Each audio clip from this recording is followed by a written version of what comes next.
Welcome to the 1879 actual play. I am Brad Decker. I'm the line developer for 1879. I play the character Nigel Fullmore, a Galvanic Mage. And we'll let everybody go ahead and take care of their character intros while I post the announcements. Hello, hello, I'm Chris. I play Weymont and I'm a mage. I have done some writing for 1879, but not recently. Hi, my name's Drew. I play a troll bodyguard warrior by the name of Mac, who hits like a truck. I am Lexi. I play River, the Elven Explorer.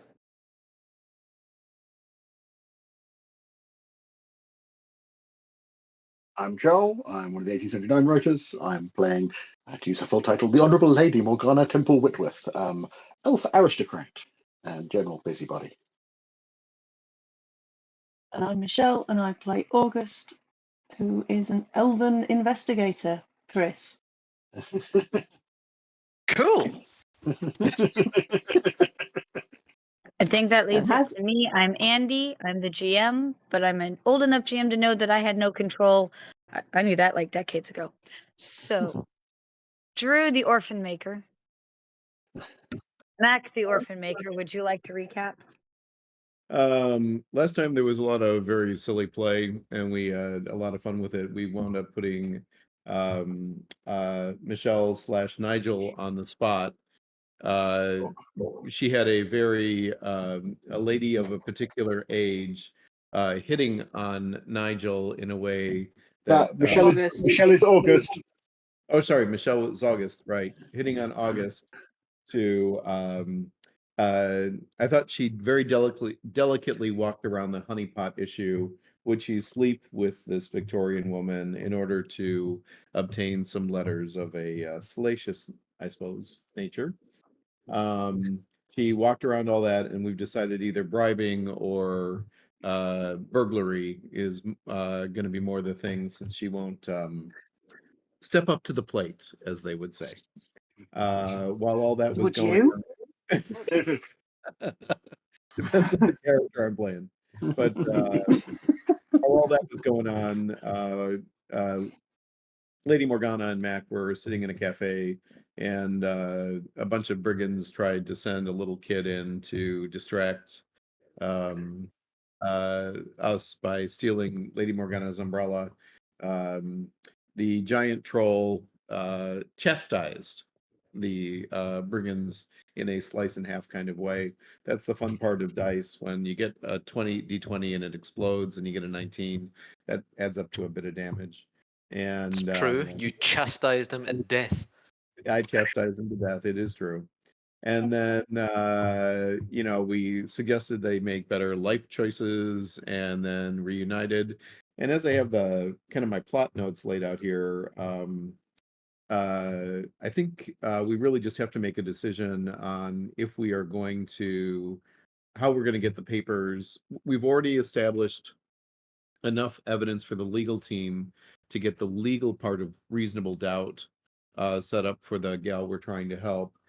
The next layer is to find information that will help salvage her reputation so she can move forward in life after all of this is done. I think we're not clear on whether the gentleman in question committed suicide, accidentally overdosed from arsenic, or what. We do know that he's a cad who certainly took advantage of her, no matter what she decided to do beyond that. So we've got the legal part done. We're working on evidence for the PR side of it. And then ideally, we'd like to find out what happened to the gentleman, and if it was an outside party who actually killed him, so that we can bring them to justice. Is there anything material the other players have to add to that summary?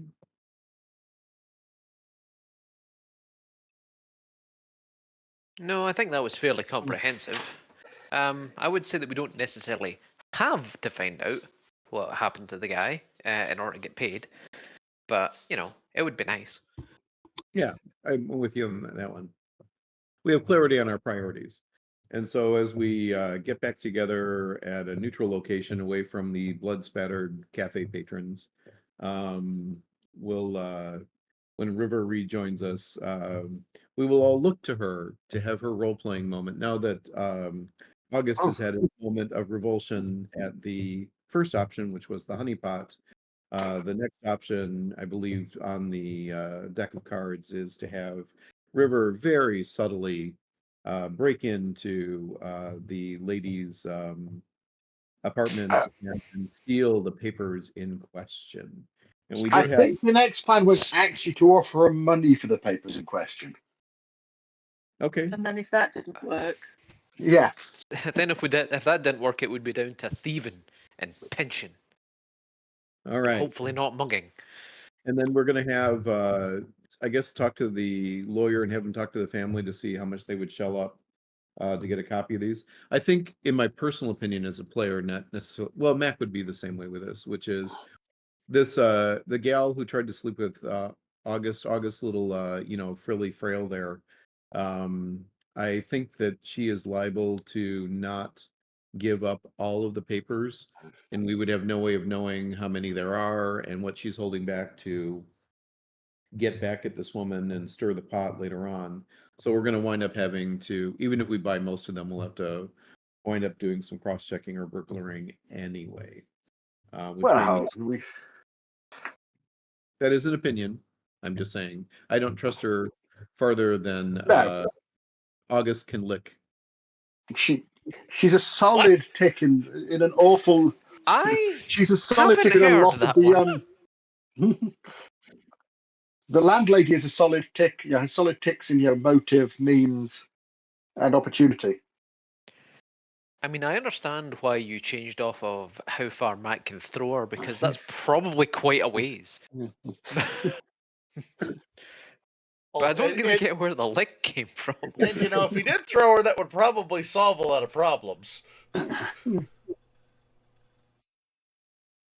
Throw her might where? create Off some bridge? additional ones, but Into the sea? There's St. Andrews, we're on the coast. I would like to say Matt does have a moral compass. It's like you attack him or you come after what he's guarding, there will be steps taken with prejudice. It's clear. But just because a woman is repugnantly gross, gossipy, stirs the pot, like the banality of evil is what I think of when I think about that character. Not sympathetic character, I think is how Andy put it. I don't necessarily think that needs to be active murder. I think she just needs to have her ammunition supply reduced or taken out. But true. But a guy who tries to steal your things, nah. He gets pounded into the ground like a tent peg. No, it was the trigger for Mac was he was guarding Morgana, and that fella threatened her, and that is something only gets to what I'm guarding after it goes through me. Just no question. Boom. I mean, that's totally understandable. I'm just saying that your morals are somewhat flexible depending on the situation. Sure. Anyway, if August had been willing to put out, it would all be taken care of. I just stop putting this on me, all right? August wasn't even there. Anyway, what room? But August saw at least what room she's hiding the papers in, didn't see exactly where they're at in the room, correct? I believe so. I have a note here that says she was keeping the most salacious of the letters, her favorite, on the nightstand. August got a copy of that he can make. And then the others were in a hidden location, but the one was on the nightstand, which made me write another note that said, because she has this, what was it, something fancy memory, she can memorize crap. I thought she could make a fake that doesn't have anything on the inside, but would look like the letter, folded over letter, to put on the nightstand. So it may buy us some time before she finds out we've stolen everything. But it's not often. It's not often you'd run into somebody who you could officially call a harridan, but there you go. Yeah. What was said was she specifically said that this was her favorite. It was on the nightstand. You're not sure she's keeping them all in there or not. Yeah. So Drew is You know, pretty accurate on that. Yeah. But I had apparently, it. this was her favorite, and it was very salacious. Yeah. A Harridan, a Jezebel. Oh yeah. A Harridan. I didn't. Yes. Your clear American English accent was coming through and made me misunderstand you. Clear American English accent, he says. When he does an American accent, it sounds Boston. Oh, I mean, really? I think that's most people, really. I don't know. Alright. It's very interesting when I hear people do people from other countries try to do American accents. I can imagine. It's very interesting for me when people from other countries try to do Scottish accents, Andy. Andy refuses. However, you keep this up, I'm going to figure out some way that your character's going to have to pretend he's Texan, and then we'll talk. No. Smart ass. We got to make him a Southern Belle. You got to be a Nah, Southern Belle. that there is nothing like that good Texan drawl. All right. So anyway, we have met up at a neutral location, and then what I hear from the party is we are saying we are going to go and attempt to find out what kind of funding we can have available for a bid. And during the gap in that, I believe we have created a forged copy, but I would suggest making just another one with a folded over piece of paper that can imitate the one that she likes to read before bedtime. I did have another idea, which I believe I had floated last time. I don't know if we were getting traction or not. We could forge a couple of letters from him and claim that they were at work, make them ones that would potentially paint the landlady in a poor light, and make it, show those to her and say, well, we would prefer to keep these out of the papers. Hint, hint. You don't show yours, we don't show this. Do you think she has the ethics to hold to that? Well, if she So, doesn't, then it depends on how you do it. But yes. So much like the more that gets out about the young lady you guys are trying to defend, right? Even if she gets off and doesn't get, found guilty, the court of public opinion has already, found her guilty and all that. If you find something that would make the landlady, look as bad, and there's a few things that would make her look as bad. Like, let's be honest, she doesn't make any money if she's not a landlady. If people find her to be so notorious, scandalous, then she would have a hard time finding people to rent the rooms. Mm. And selling the Exactly. letters, even if she sells them for a pretty penny, would only short gap it. So it would depend on what in the letters she was accused of. Does that make Exactly. sense? But point being, it's not a matter of her being morally upstanding. It's a matter of her being blackmailed. Yes. That would be the short version. Yeah. Is she morally upstanding? No. Could she be blackmailed? Yes. But we can blackmail her into doing the right thing. I think that's in my opinion, that's an on the table thing. I think the overall, keeping an eye on the goal here, which is to get the girl out the far side of this and able to rebuild some sort of life. I don't know. I think reducing the ammunition in the fire is at least the first option before adding more fuel to the fire, and maybe pissing her off to the point where she, in retribution, releases a bunch of stuff. It's always going to hang over the girl's head unless we get a hold of those letters. Well, we can make arrangements to, okay, you destroy your letters, we destroy ours.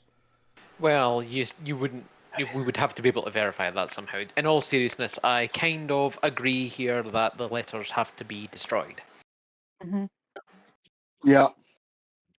One possibility is if we're buying them off her, insist that she takes us to show them where she is storing them.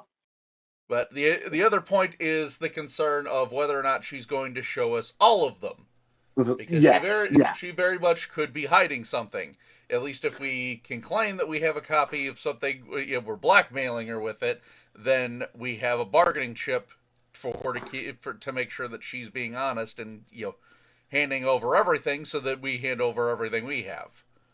I think But we're only going to figure that one out when we go and talk to her.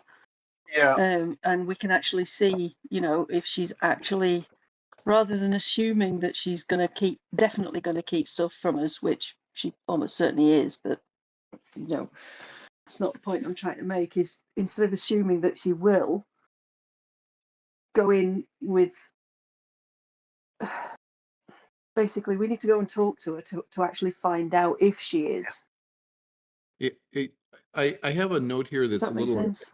Yeah, I agree with you. I think we have a window in time here while we said we would come back to her with an offer or figure out the money side of it. So we need to line up the things up so that we can have that conversation in the flow of the story after this interlude. During the interlude, I think it's a great idea to make a fake blank one,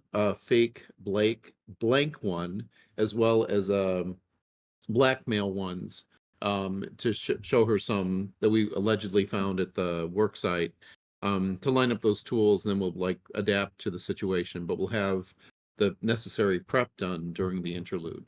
Does that make sense?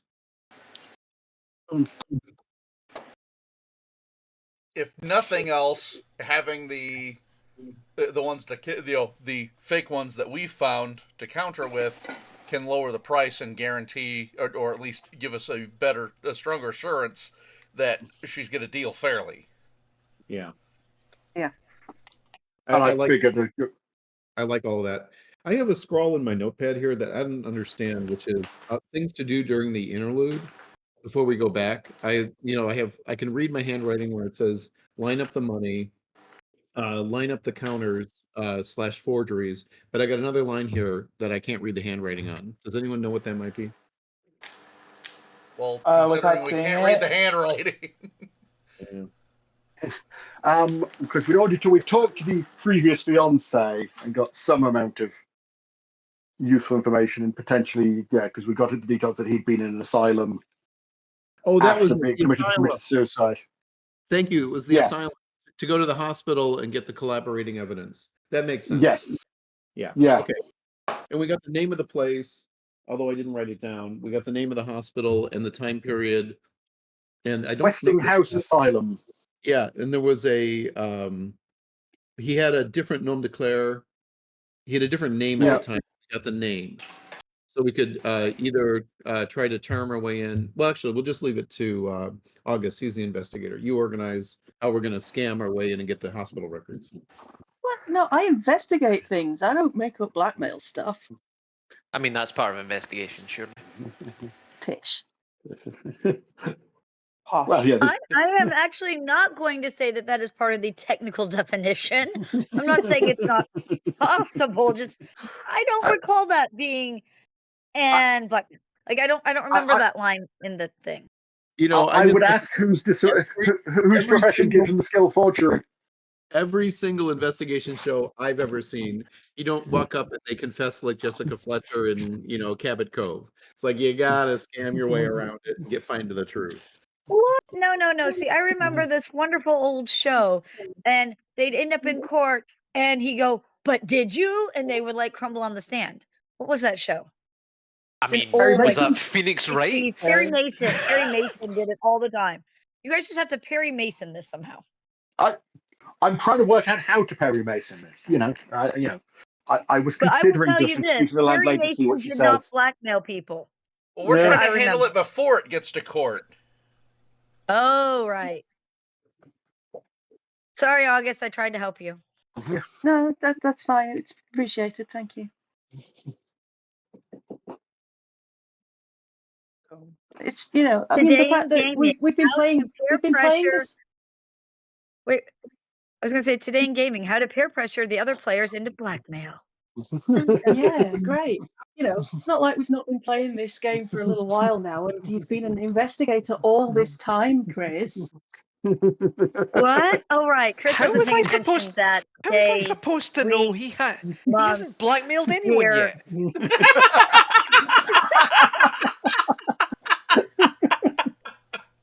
That would be a blackmailer. Because Jeez, that's a category of Louise. which is Chris, a profession Chris. variant of the fiddler, right?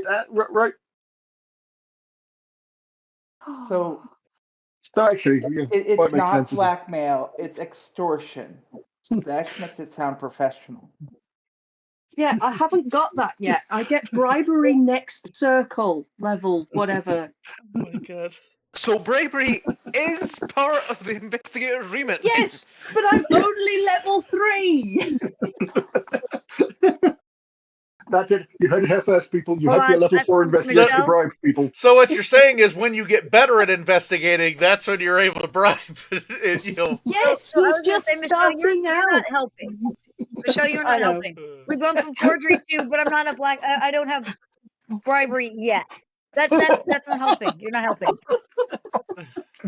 Flexible morals. That's what I'm hearing. Flexible morals. August. Flexible morals. I would offer you my moral support, but my morals are questionable. All right. It's a sad fact that I'm playing the most moral character in a game. It's just terrifying. I would like a declaration from August as to what she is actually prepping so that Andy has the material, followed by let us go and approach the Westinghouse Asylum to get additional information as a path forward. Does everyone agree with that? Well, Yep. let's do the No. visit first, and then You can Also- prep nothing. You can prep nothing, August, but also, August is a bloke. Just saying. so we're not Yeah. document prep. Well, let's visit the asylum first and see what we can find there. Let's make sure we have all the pieces as we, before we get a game plan. Yeah, All right. that sounds reasonable. All right. I'm not pressuring you, August. I'm just saying it's an opportunity. We'll move on. Done. To the hospital.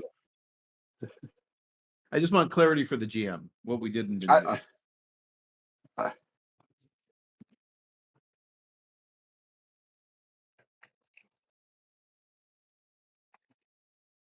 The GM is pretty easygoing. Mhm.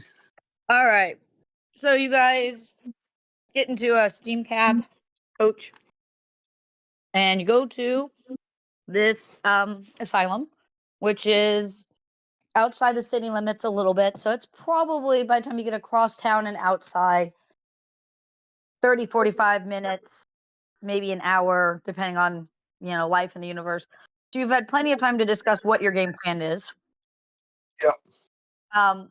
When you get there, the grounds leave you with an impression of it being kind of posh. The outside of the building looks very well kept. When you get inside, it stops looking so nice.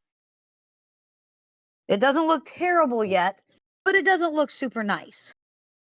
There's a lot about this that in the time period, if you actually look at it, there's a lot of about the appearance of looking proper, and then the inside and what happens inside these places were a lot less proper. But it does have that kind of weird hospital bleachy smell.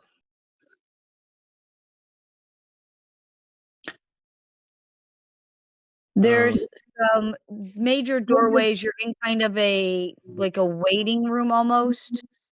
And like I said, this is still looking not bad. Just maybe not as good as the outside. There's a lady at a desk, and there's a double door, and there's a bunch of chairs and tables. There's a tea cart. When you walk in, may I help you? Yes, we are here to make a request for some records. Give me a moment. I will quickly roll a first impression and search, and be proffering our card as investigators because we have proper legal recourse for this. So Yeah, Drew, that gift right there. That's basically what I expect from asylums in this time period. Oh yeah, yeah, definitely. For those watching on or listening in, I put a GIF of Arkham Asylum from the Batman movie where it shows what the building looks like.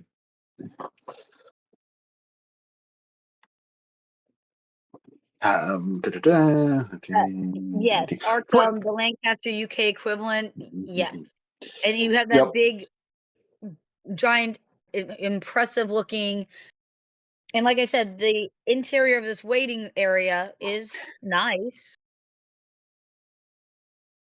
So you're looking. So she looks up and raises an eyebrow. You're looking for records on a patient. On yes, a patient who was here some time ago. I'll give check my notes for the dates and such.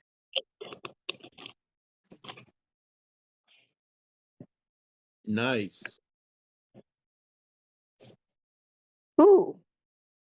Well, she'll smile back. Well, we don't usually get many requests like that. Are you a relative?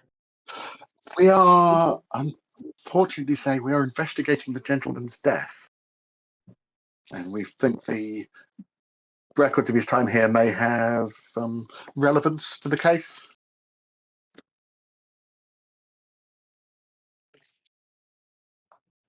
I see. Well, I'll have to ask one of the doctors if that's all right. Yes. And she'll excuse herself, show you the T card, tell you to help yourselves, and then Yep. she uses a key to open up that double door to get on the other side. And Scotland in the 1800s was really different.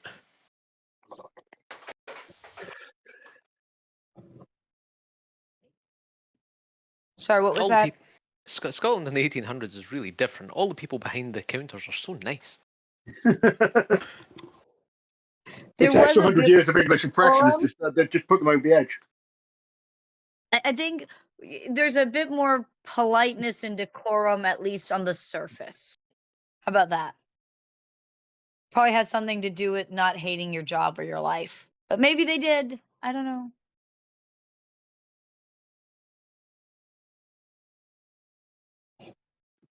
So she Well, comes back. Oh, go ahead. I was gonna say there's the other side of people having decorum and not wanting to make a scene, especially in an asylum. Yeah, it turns out that patients tend to pick up on that really anxious vibe, and it's bad.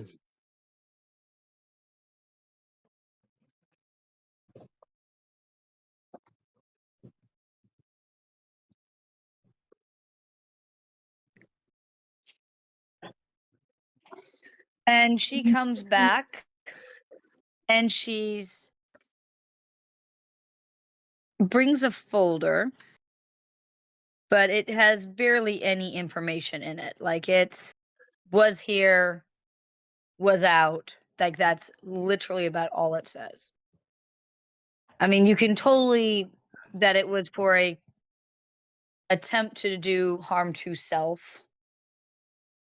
How long was she gone? Probably about 15 maybe minutes. As if maybe it was a long walk or maybe it took a while to find the records. But the records themselves are pretty sketch. And unfortunately,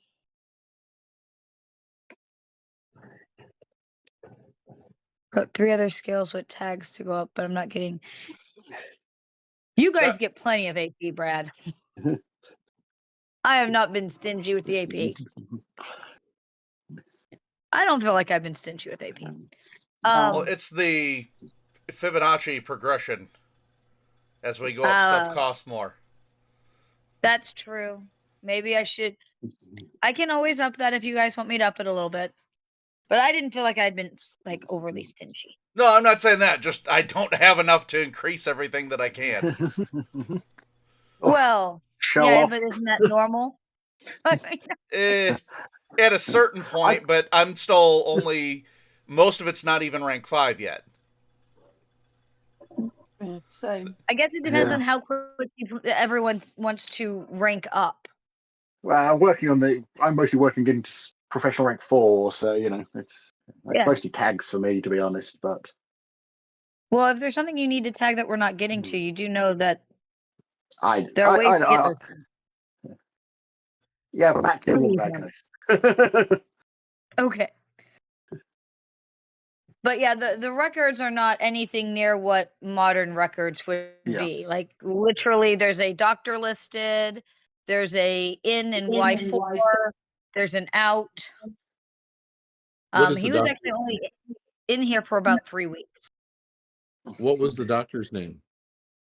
Cartwright. Ask if he is Dr. Cartwright is here. If we could speak with him.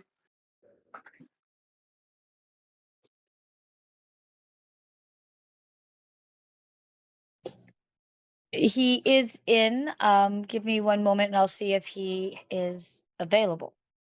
And Thank you. she's actually very, very like, and I should have said this. When she comes back, she relocks the door. So she has to unlock it again.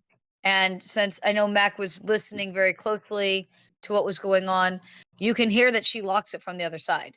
Like, she does not mess around with that part. Like, she unlocks it, she gets on the other side, she locks it immediately. Is that normal for this period that the people in an asylum would be straitjacketed, sedated, like all of that sort of, and is Not this like, necessarily. and is this a voluntary place or is this a like a detention facility with, like, what's the group there? What's the vibe? Well, you haven't seen any patients, so you're not sure. I Most of meant- these places, most Yeah, of these period. places have both. Period wise, most of these places would have both. You'd also see a mix of loose, if they're not too dangerous. The more dangerous they're considered, the more they're kept locked up in straitjackets, padded rooms, sedated. But remember, sedating you costs money. I actually wonder if there'd be any differences in this, where 1879 is concerned, rather than just regular history, because obviously you've got a lot more Yes. female doctors now and things. You have more female doctors, but remember that's only been for the last few years. Do any of the visible patients? This is running also around- the time period I was going to say where you start seeing the lobotomies and certain things like feeling people's scalps to see if they're bad or good or fixable. Electroshock therapy. Do any of the patients wandering around show signs of physical abuse, like visible bruisings, or they're You haven't limping? seen a patient. I think You haven't seen a patient. No, I said. Okay, I said you guys have not seen any patients. You saw the ground. You didn't see anybody on the ground. It's just very nice. You see the building. You guys are in a waiting room. There's chairs and tables. And like I Gotcha. said, he's very big on unlocking that door, going into the back, going behind it, locking it, and then coming back, unlocking it, coming back in and locking it. We have not Gotcha. seen Like you behind guys the haven't curtain yet. seen a patient. That's right. You haven't seen behind the curtain. Cool, thanks. She'll come back out, and you probably had to wait another 15, even probably closer to 20 this time. But she comes out with he's got to be in his late 40s, maybe early 50s. Gentleman in a suit with a white coat. And he smiles. And let's see, what does he get on his first impression roll? Morgana will get a 21 against him. Which beats his 17. However, if that beats your guys' social defense, we have dueling first impressions. Well, so I like the doctor. That seems perfectly reasonable. Yeah, they don't necessarily have to oppose. It's just increasing their. It doesn't. It's not technically opposed. Technically, the doctor likes Morgana, and anybody who's below the 17 likes the doctor, type of thing. I mean, he's a nice chap. So, Yep, I mean, I can make a first impression too, if that helps. Well, so could You're welcome August, to. but you know. Well, it'll give you He's not something gonna to help. tag at least. I have a You can get I that have a- tag in there. It's all good. That's true. I'll admit, I've stopped counting first impression tags for Morgana. I have a question about 1879, which is is it like Earth Dawn that there's attitudes and then you improve the attitudes? Is that Yes, That Yes. is what first impression does, yes. Although- exactly. Although how strictly you stick to that is up to your GM. Yeah. I think we're pretty loose with those rules. Yeah. I imagine we would be. I mean, Most- I try very hard that if your first impression is good, it does change theirs. I expect you guys to try to change yours accordingly, but I don't sit here and be like, before we start, what is your initial? Well, Now, yeah, please but move that up to but we handle more of that through role play rather than Right. making rolls for every single. I'm Yeah. talking to this person. I'm going to roll conversation. Okay, I have this attitude adjustment. I get this bonus. We're not doing Yeah. that. right. 15 No, on the first no. impression for me, by the way. 15, nice. 11. 11. So basically, everybody's making lovely first impressions on each other, and you seem like nice people, and he seems like a nice doctor, and he basically makes himself a cup of tea, and then tries to just for you guys to all sit down in an area near the tea cart. Yep. I Batsy has an will. opinion. Thanks for that, Bat. Good job.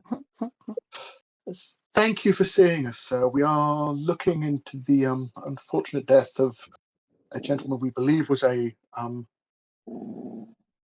patient here some years ago. I believe under the name of Louis Blake. Yes. Did something happen to Mr. Blake? Yes, we are investigating the nature of what happened to him. Oh. If He you may have didn't seen, harm himself again, did he? It's we are terrible. not sure for certain. It may be that he did, or it may be that there is foul play involved, and we are trying to Oh my. ascertain the truth and who is at fault in this affair. He unfortunately had taken advantage of an innocent young lady and led her astray, and she is accused, and he does not seem.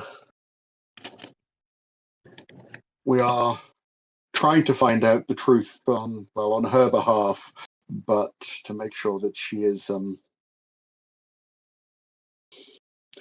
Oh she is the my. guilty party of somebody else's, because he unfortunately, I'm not sure. Anybody using Mr. empathic? Blake was the nicest of Yeah. people, unfortunately. Yeah, I will do. Bear with. Dr. Cartwright isn't stupid. Mm. You can do both empathic and astral. They can if they choose. 15 on empathic sense. 14. Okay, on the 15 and the 14, the wheels in Mr. Cartwright, excuse me,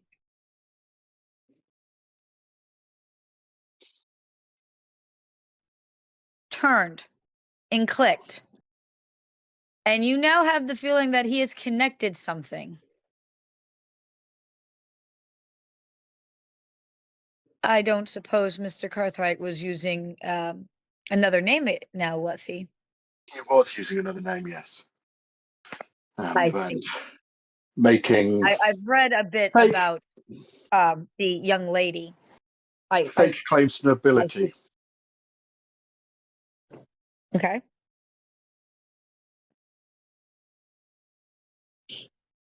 Sorry, what was that?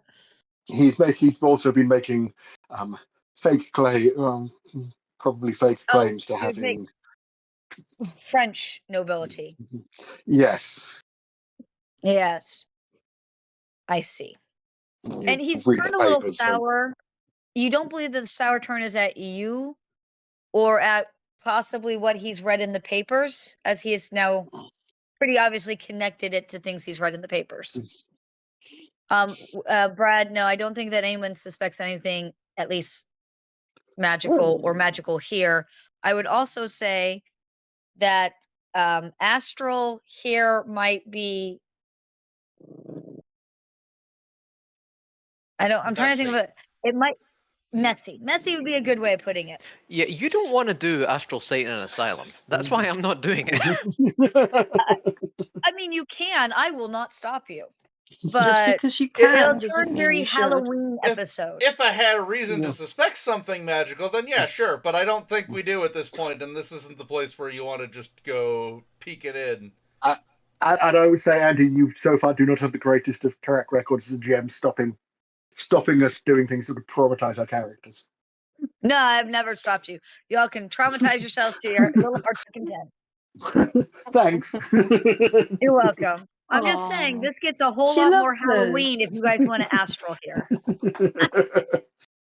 Morgana, you thankfully cannot astral. Okay. How can I be of assistance? We'd just like to know a little about his time here, his state while he was here, and your impressions of treating the man. Glance to the others. Any other questions? As What I'm sure is the you're aware. likelihood of? What is the likelihood of him relapsing or having relapsed? It is my learned impression that he never actually tried to.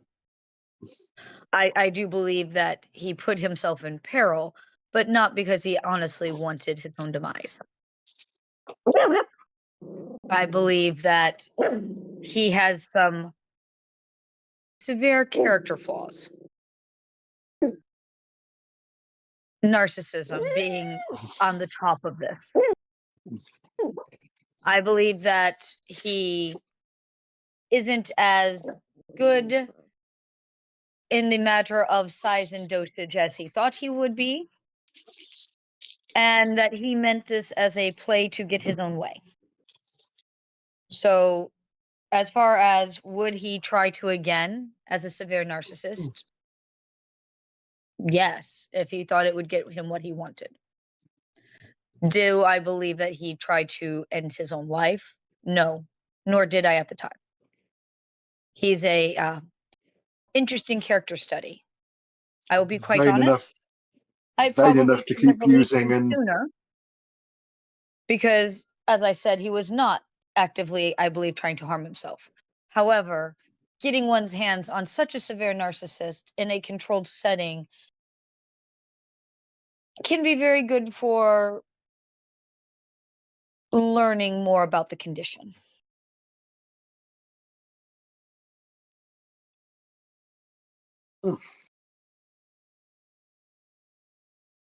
I can imagine it's Empathic people roll again.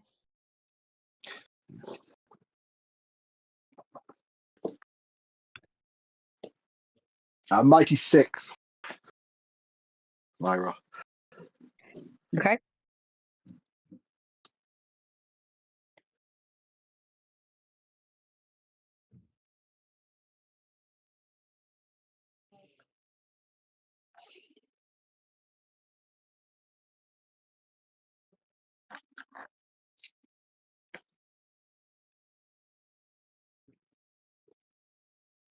August, are you still doing empathic?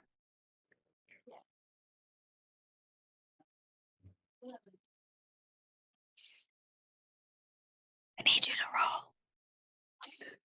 She said 11. She did? I didn't hear her. I'm sorry. Of course, Thank you. the Scotsman 11. has to go 11. Well, I didn't hear her. Otherwise, I would have gone with the 11. There's a You skit realize about an there's- AI voice recognition not being able to understand the Scottish accent, and they're trying to get to the Oh. floor 11 in an elevator. Oh.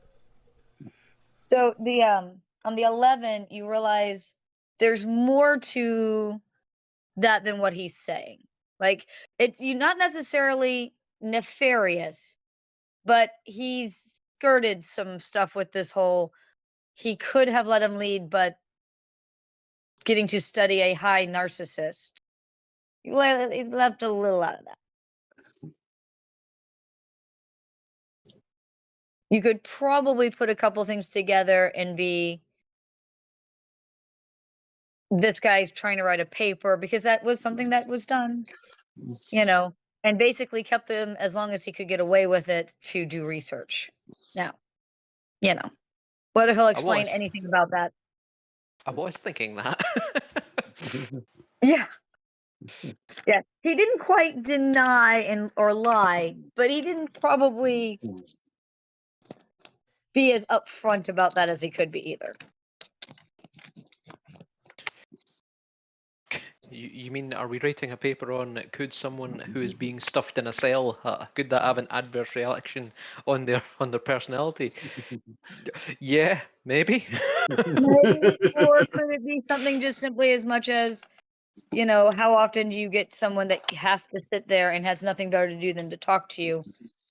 Because they could very easily lock these people up in solitary. Oh, you don't like being in the box? Then I guess you're going to tell me what I want to know. That type of stuff. He could have tried other things such as electrotherapy or something like that. You're not sure. I will say you do not get the feeling that that the doctor feels like he did something horrible or evil or anything like that. Now, again, keep in mind, most of the people who did things like lobotomies and electroshock therapy and locking these people up and sedating them they didn't really necessarily think they were hurting anybody either. So, but you do not get a feeling of Mwahaha, then we locked him in the cage and poisoned him or Well, anything like that. nonetheless, I am going to ask the doctor, what sort of treatment did you give Mr. Cartwright while he was here? No, I think the doctor's Mostly, name is Mr. Cartwright. Oh, the yeah, the doctor's name is doctor's Mr. Cartwright as well. The name of the guy. Mostly we did therapy where we discuss his thought process.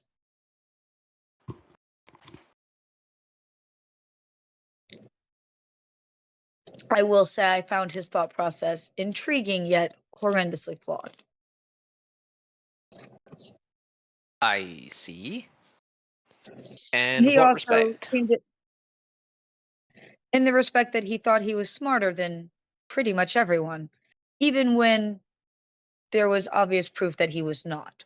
And you could That, examine yeah. that proof, and yet he seemed to be so easy to dismiss the proof, if that makes sense. Oh no, I Much understand. like what landed him here in the first place. The simple fact that he thought he knew how to handle dosaging landed him in here because he obviously does not. And yet, when asked, he would very directly inform you that he was more learned than most and that the flaw was not within him. It was some other exterior influence. That does seem like trademark narcissism, yes.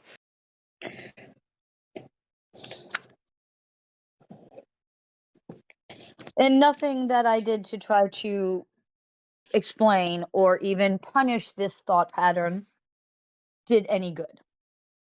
He continued with it no matter what. What methods did you use to punish the thought pattern, if you don't mind me asking? We tried things like taking away outdoor time. We tried things like removing him from group therapies. We tried solitary confinement for short periods of time. None of them worked.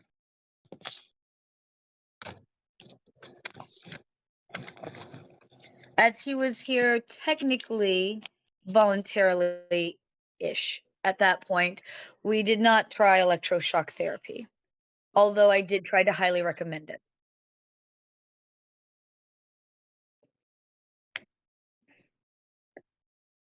Lady River,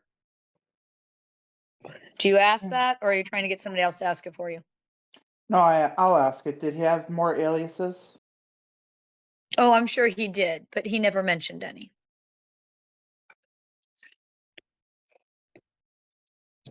Matter of fact, he tried to con a few nurses into letting him out of solitary. One nurse even fell for it. She lost her job, mind you. But her thought process and reasoning was quite intriguing in the fact that, yet again, she should have known better. I mean, he's obviously a patient here. Why What she would was believe him? what was the He nurse's had name? Do you recall? um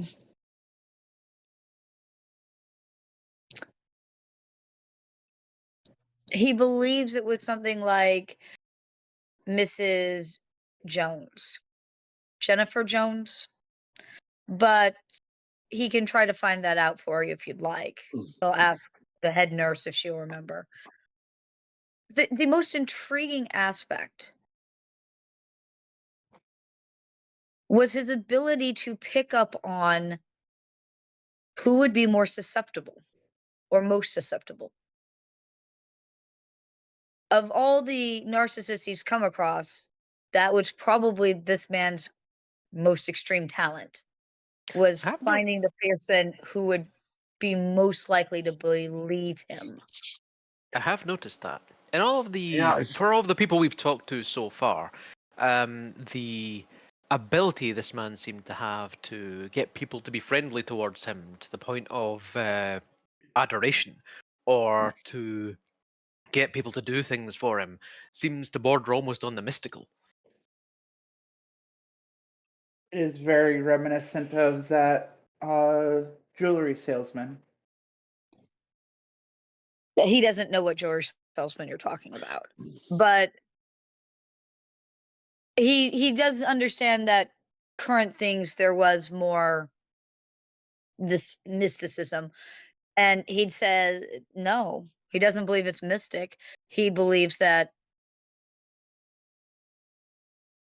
he's just very good at this, more along the lines of this is not going to be historically accurate, but more along the lines of Ted Bundy.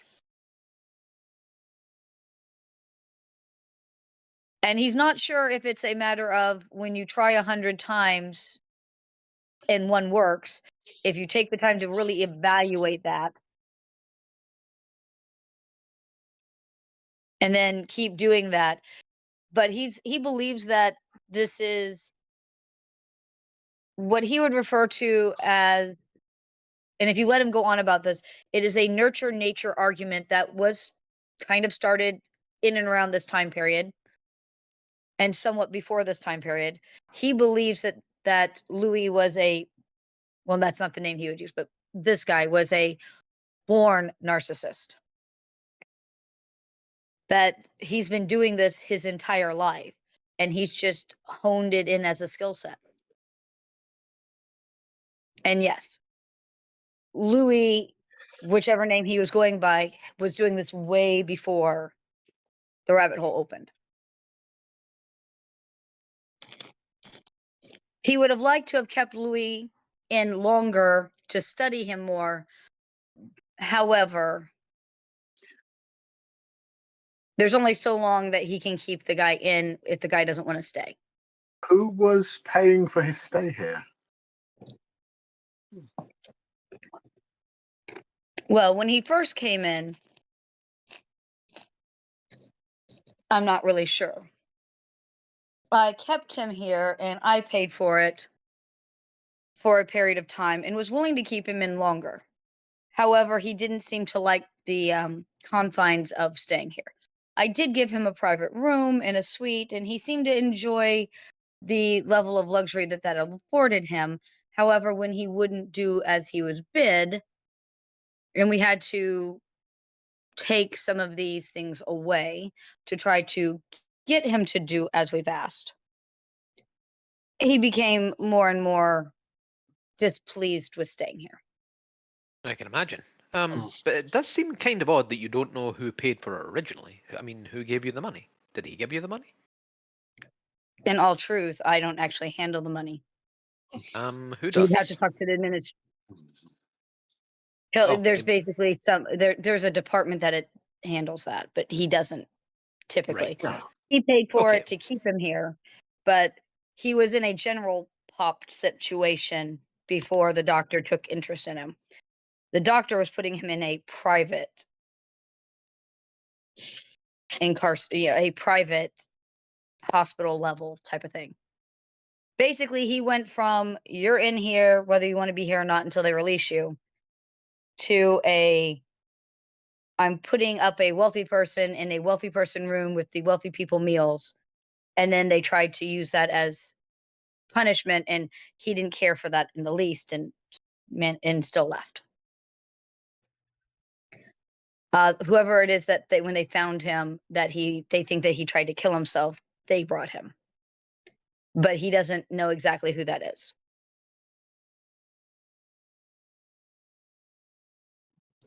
Although, if you put some thought process on it a little bit, It fits to be the family of the fiance. probably the family of the former fiance. And it's probably why he's not in just one of the ones in town or some sort of hospital in town. Because it also keeps him away from her, so they know where he is. Yeah. Yep. I mean, that would be your likely jump. But the doctor actually really has nothing to do with that side of this. Yeah. There was a chance he would know because he'd taken interest in the patient and found out such things. So, He took interest, but he took interest more on the level of, wow, this is a high-end narcissist. Research I'd case. like to study that. Yep, it was a research piece for him. How he got his hands on it wasn't nearly as interesting to him as the mechanisms of how his brain worked. Like, how does he pick his people? How did he get so good at picking people? And the best he's come up with that, as far as he shared to you, is he firmly believes that he's been like this his entire life. And he's just been honing the skill much like a baby fox does. Is it, he is like I would call it in modern terms, like a profile of his victims that he targets? Is it just the obvious women of wealth that are a little lonely, down to women that are lonely that he can take advantage of whatever he can get from them? He's a serial, what do they call it? There's a word for that. Men who try to destroy women. Is that what he was? In all honesty, according to the doctor, and it didn't matter if it was male, female, it really wouldn't matter him. He would use a child if it got him what he wanted. But he wasn't necessarily trying to ruin anybody, or at least he didn't necessarily set out to ruin them unless he felt like they turned on him. And turning on him is a very easy and interesting matter. The fact that the young woman decided that this wasn't a good relationship, which it very much wasn't. That's her turning on him. And then they can become a lot less. And I mean, in all truth, Louis will tell you that he would have told you that he wasn't using these women, that he was truly in love or person. Because again, Louis wasn't necessarily so. It was never about love. It was never about even harming anyone. It was simply about giving Louis whatever Louis wanted. The other person's feelings don't really matter, including the idea that he's purposely out to harm them until he felt like they slighted him. He's amoral rather than immoral in his behaviors. He is a true narcissist. It really all is about Louis. Yeah, but he's not hurting people because he enjoys hurting people, or he's just hurting people and not even thinking about the results. Yeah. He just doesn't care about these other people. They don't factor into his decisions. You indicated when we were first coming in that he had difficulties with dosing himself properly. Yeah, in his opinion, he had not tried. Louis had not tried to kill himself at all. He does not believe that Louis was suicidal. He believes that Louis was trying to manipulate this person and did the math wrong, did the dosing wrong, and ended up here. Amelia's family destroyed all the damn letters from him, didn't they? Sorry, what was that? Amelia's family destroyed all the letters from him, didn't they? Oh, God, yeah. Burned by fire. Which means we've got... Yes, but that means we don't have any evidence we can find out whether he was blackmailing her if she tried to cut off the relationship. No, there is no evidence of it. Yeah.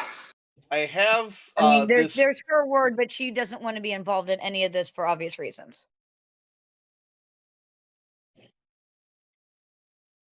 But yeah, no, he honestly does not believe that Louis was suicidal. Louis cares so much about Louis that Louis wouldn't purposely harm himself. He said he tried to explain how Louis did the math wrong, did the dosing wrong, but Louis had some BS about already being sick or something. It was never Louis's fault that he did it wrong. I have this list of numbers, and I'll bring out the sheet that we found. This was in his room. I'm suspecting it may have been records of his dosing that he kept. Could you possibly shed some light on the interpretations here? Let me see how he does.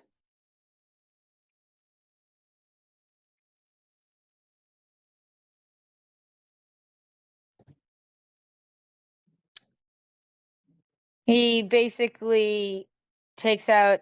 Is it the original that you don't want him writing on? Otherwise, he's going to take out a pen and he's going to scribble on it. I mean, it doesn't have to be the original. You could. It was. Yeah, I'll show him the original, but if he's going to write on it, then yeah, I'll ask him if he can copy it, so that we So he'll preserve the copy it original. on some like notepad that he has on him, and he starts circling very much, and he writes date, which is what you already suspected. Mhm. Then he circles a column, so it's like date underneath that date, right?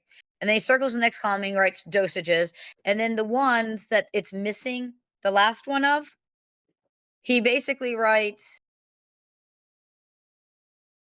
how did I feel? And he says that they use a 1-to-5 ratio when starting people on new medications. Louis saw that when they had group therapy stuff, because they would ask, how is the med making you feel? Give us a number of 1 to 5.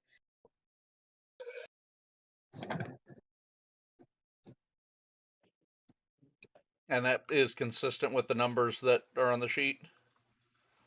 Yeah, it's basically what you guys thought, but instead of it being a time of how long did it make him feel, it was simply a how good does this make me feel? How bad? Probably more likely, how bad did it make me feel? As Louis is messing with the dosage to get worse, but not kill himself. Apparently, he learned from his last, sort of, anyhow. At least that is this doctor's opinion. The last date, the one before the missing, how did it make me feel number, how does that compare to the date of his death? Oh, the last date was the day of his death. So Yeah, and you guys already knew that part. Matter of fact, these dates, why you guys thought that this, because the dates definitely correspond to the dates that he was, quote, sick. I couldn't remember what we had on that one. What's the doctor's opinion of the dosage he took on that day, particularly in light of the ones he'd been taking in regularity? Well, it very obviously is why he is dead. Of note, during the autopsy, they did not find any traces of dye in the arsenic that was found in his stomach, which, according to the local apothecary, anything that would have been given out for those purposes of dosing themselves would. In his history, did he have any points where he might have gotten a hold of undyed arsenic from like manufacturing or anything like that? Dyed arsenic is for rat poisons usually. For medicinal arsenic, it would not be dyed. So if you're using it for your skin per se, you wouldn't want it dyed because it might dye your skin. But for rat poison, they very much dye it. Louis was, quote, Louis, was very much into using it for purification. often for, skin and things like that. And Louis was known to be using this, I mean, even as far back as before he was in the hospital. Matter of fact, he'll be like, according to his records, Louis had been using it for years, 5-6 years before he was at the hospital. So he'd been using it most of his adult life and was well versed in it. But yeah, rat poison, arsenic used for rat poison and things like that were very often dyed. Rat poison used for skin care are not, and there are certain, what's the word? Production uses for it for other things. Like you might use it in the process of making something that they wouldn't bother to dye it. Now, whether he was, but it's not hard to get a hold of undyed. If you ask an apothecary for certain things, it's undyed. If you're, certain factories have access to it undyed. You guys know that he worked at basically an import place. Easily could have come in and out through there to go to factories. Yeah. You also know that what she was getting a hold of, which again goes into what her nativity is, she wanted it, according to her, for skin care use, but she was ashamed to tell them, so she told them it was to kill rats, which is why would have been dyed. What she would have gotten would have been dyed, which you wouldn't really want to use for skincare because then you're putting that dye on your face. If you get the gist. Mhm. But you guys had already suspected somewhat that she was maybe not nearly as knowledgeable as he was.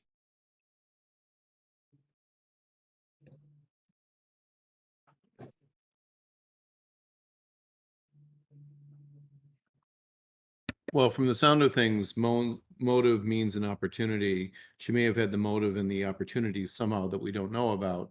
The means is messed up, and that should break the court thing. This wouldn't get her out of the public opinion side of it, but it sure was helpful.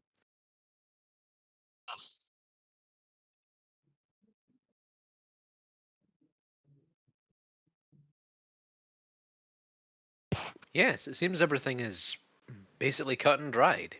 He was a complete narcissist who thought he could handle his own doses and couldn't, and ended up doing away with himself. A shame, but that is what it is. I still think there's a possibility he was murdered, but I don't think she did it. And that's the scope of our thing. Yeah. And there's way too many people who would want to kill him in his past. We need more collaborating clues to. That's a haystack of people that hated the asshole. Yeah. Yeah. But what is it that makes you think that someone killed him? When in my opinion, and this is just an opinion, I don't know that I can lay out evidence for this. When you piss off enough people, you will eventually choose the wrong victim, and that person will serve revenge cold. They will wait for an opportunity, and then they will take advantage of the opportunity to get what their needs are met for revenge while leaving someone else holding the bag. And this I guy, I don't know understand. what that is at, but that was my feeling.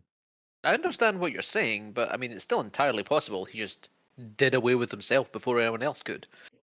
And Quite good riddance. possibly. Because quite frankly, the only thing that he cared about was himself. Yeah, I'm not defending the man in any way. I'm just thinking if you guys are okay with letting the quote unquote real murderer, who was probably wronged in a bitchin' way, get away, I'm going to look the other way too. The point is, we don't have any evidence of a murderer. We have lots of evidence that he probably just dosed himself improperly. The only evidence that you're presenting is a motive, and that's a theoretical motive. There's no actual suspect to tie it to. I agree with you. I just have a feeling. I don't know why I have this feeling, and I'm just I mean, opinion. I am I am inclined to agree with Mac, I must admit.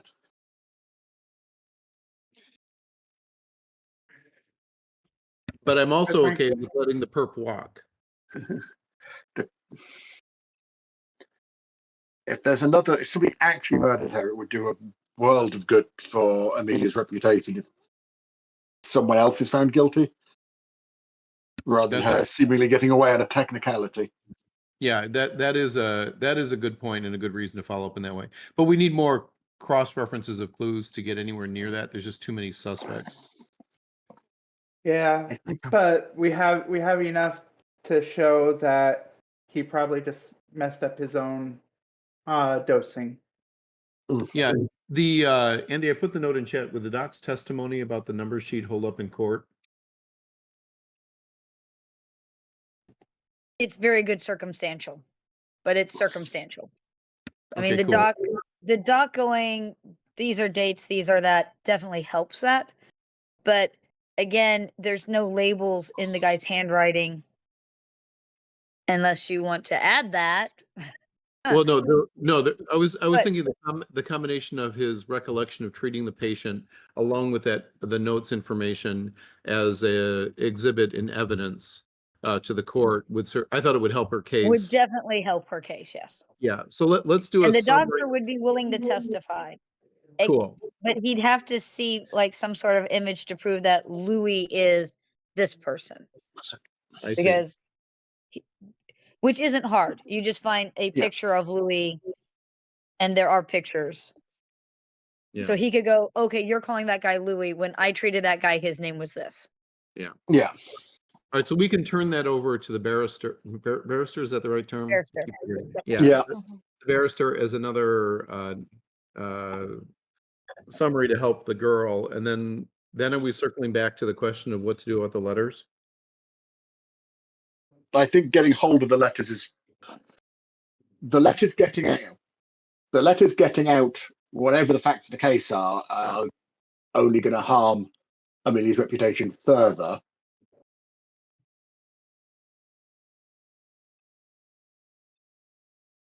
How many Small residents side does note, more of the the letters landlady have? getting out.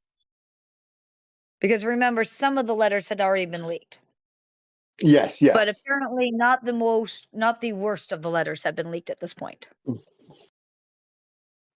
How many tenants does the landlady have?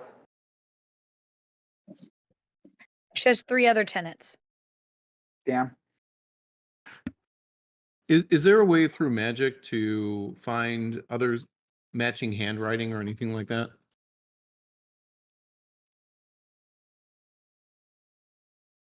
I mean, you could probably develop a spell for it, but I'm just thinking locate object equivalent, whatever that is, using the we already know where to obtain samples of his handwriting. They have documents of that at his job. Yeah, what I was thinking is if we could scan the boarding house for document, piece of paper with that handwriting on it, or any of that handwriting with a locate spell, that might help us find wherever bits and pieces are stashed throughout the place, even if someone else has taken part of it or whatever. We need to search that house at least, and maybe other locations. I don't know that you'd really have the. I mean, theoretically you could, but magically you need a little more. It's not as direct to just find handwriting. It would just be finding stuff that he came in contact with. Well, anything along those lines would be helpful. It's just like, we got to find stuff. I don't have a spell like that. Chris, I don't know if you have any sort of locate spell. No, not at the moment. I could go and learn one from somewhere. But it's somewhat academic if we don't have it yet. Since we don't have access to that spell at the moment anyway. Yeah, like I say, we are in Edinburgh. It's a big city. I could go and learn the spell from somewhere. St. Andrews, not Edinburgh, but yes. But it's still a town with a decent size and ancient university. So I do have one other note in the margin of this conversation, which is to track down Dr. What was his name's? He's probably published other papers I didn't know if there might be something in the research that would turn up that might be of interest about the doc and how he's treating patients. As scary as that might probably be, period, but I did make a note of it. We can I don't I'm get reject. the not impression he's doing anything bad. At least he's not. Doesn't think he is. At least He's according to doing the it with good standards of the intentions. time. Yeah, Mhm. I don't think that's possibly an awful lot of work. It's probably not within our remit, unfortunately. Yeah, I hear you. I just, didn't want to leave a stone unturned that might help the girl. Yeah, I'm not sure it would be vastly helpful at this stage. No, I think with the doctor's testimony and with the additional evidence that we've gathered, we probably have enough to make the case to court. I think our last stone to deal with is making sure we keep the letters locked down. And our eyes open for the perp. Yeah, If We may indeed get- there is one. if the landlady is guilty, we may be able to get something, depending on talking to her about the letters. And the You money can should probably keep talking to us. You can have your imaginary friend. I'll have my imaginary murderer. All I'm saying is that if it turns out that someone did murder him, fantastic. I will admit to that right away. But until some evidence turns up to that degree, I'm not going to consider it. Who has an imaginary enough. friend? You don't want to know. I mean, I want to know. I mean, I got a Because- parrot, but he's not imaginary. He's an The enormous parrot bird is that unfortunately sits on the- real. Here's the Rightly thing. so. Quite frankly, if there is a murderer, Speaking they of did the which, world a I favor. probably would have found a place for him to perch outside rather than try to drag him into the hospital. I mean, that's better than what I had in my head, but He can go hunt some I cats or mean, can something you around the imagine like area. how far you have to stoop to get in with this giant 3-foot parrot on your shoulder? Like, Well, can you imagine the patient spotting the giant parrot while they're on the primitive meds of the time? We haven't seen out from the seen a windows, patient. going, I did too, and the staff's like, sure you did. Come take some more happy pills. It was big and it blew. It was eating a cat. Not to circle back to Lots ending of the happy scene. pills. Not to circle back to ending the scene, but does anyone have any final questions for the good doctor? Now that we've got him to agree, shall we move forward? I don't think so. Thank him Yeah, for his time and all of that. Yeah, I think we're good, and just get information for the barrister for testimony and everything like that. I'm going to assume you did see if he would be willing to testify. Yeah, Yes. yeah, we would have asked that question before we left, but you had already said he was, Yes. so. Well, I said he would be, but nobody had technically asked. I just clarifying that you did check, and yes, he is. So everything's cool. We're all ready to go somewhere else. Where are you going? Yep. We're all ready to go somewhere else. Yeah, I think it's time for a check back in with a barrister and to check into the funding question for the bribes. And then I during think, that yeah. time, we can plan out, get a sketch of the building we might eventually need to burgle, think about hiding places, maybe watch the other tenants come and go, maybe talk to one at a cafe, see if we can shake out anything that they know about August's girlfriend's behavior, or What? August is in a deeply committed relationship with Morgana where they're going to make babies for some different landlady. Just I saying. do not judge how many people are in that No king's comment. Good. August is neither a cad nor a bounder. And Apparently, he's an investigator. yeah, he's an I was Yeah, investigator. going to he's- say he's- he's he's a the investigator. briber to be. And maybe get some bio on the other tenants and see if there's any clues we can shake out there while we're waiting for the either the money to come through, the lack of money to be known, and the burglary planned as a backup. Does anyone have any? Just to be clear to Drew, expense forms exist, and Morgana probably has enough ready cash about her person. The thieves were right to try and steal her purse. There's quite a bit in it. Well, it's not a matter of that. It's like, should she be spending her money, or do we make the client pay for it since it's the client's problem? that we leave to the firm, and then we sort of move on. But available cash. As I said, Morgana sorts out a lot of stuff with expense forms when she remembers to actually put them in. So Because if it's less than £5, she doesn't even notice. how What he's about saying is he can afford the nanny.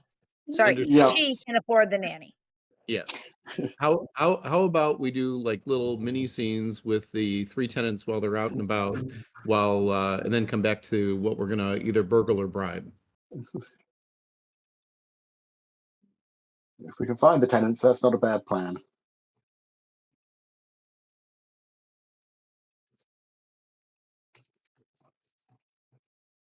So, what do you guys want to do? Where do you want to go? I think first is go and talk to our employer with what we found so far, get his opinion, and just front how much the clients would be willing to pay.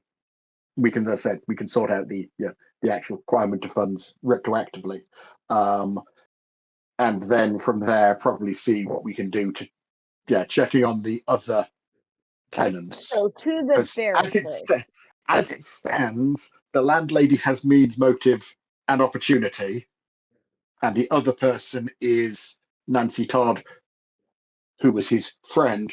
I'm doing air quotes there. Who definitely thought she was the one for him, who did feed him stew and found the body, and might have had the opportunity to do it. Again, but both of them have means, motive, and opportunity plausibly within them.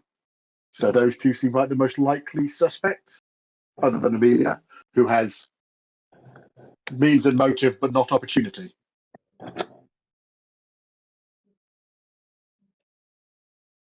To the barristers.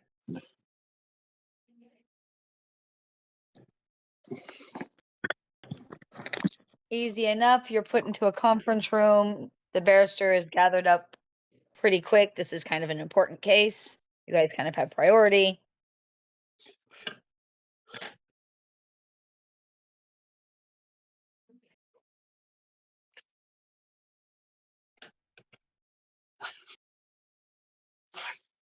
So I guess to cut a long story short, we can fill him in on everything we've discovered up until now, and tell him about our trip to the ward and whatnot. Do you guys show him the copy of the letter that August did? Yes. He scans it and he turns kind of a couple of colors but doesn't say anything. And his face is actually kept really neutral, but you can tell that he's a little shocked and a little ticked off about the letter. He basically says, I can't tell you to do anything illegal or immoral. However, the client will happily pay to get these back.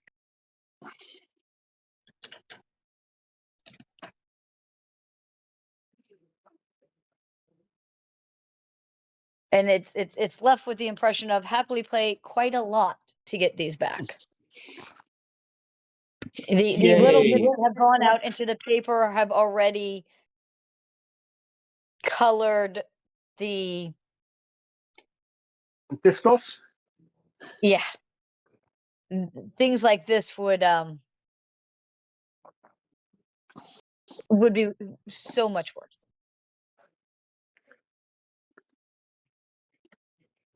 So yes, whatever the number is, the answer is yes. Get them back.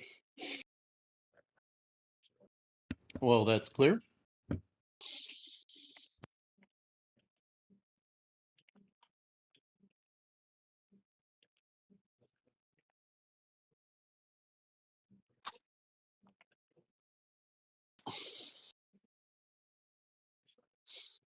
Just one, again, I'm writing notes in my little scratch book here. Do we have the dates of their relationship? Like it started on this date and it ended on this date? So we know a time window to look for dates for the letters, and that there's if the pattern is every 2 to 3 days one comes in, we could count them and make sure it's reasonable. There are no dates on the letters, though. It is, yeah. No. Is there a spell that can tell age? Not that we've got, I don't believe. And it's a little vague if there are any that could actually properly do that anyway.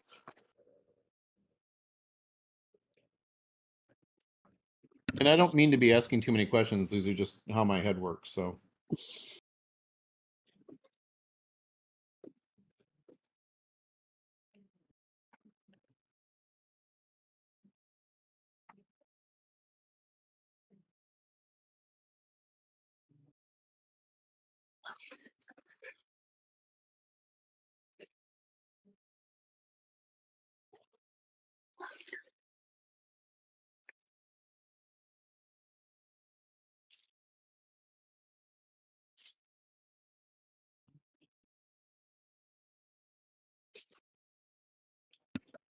So are we going, now that we know we have money, are we going back to offer a figure, or are we going to go and burgle, or some combination thereof?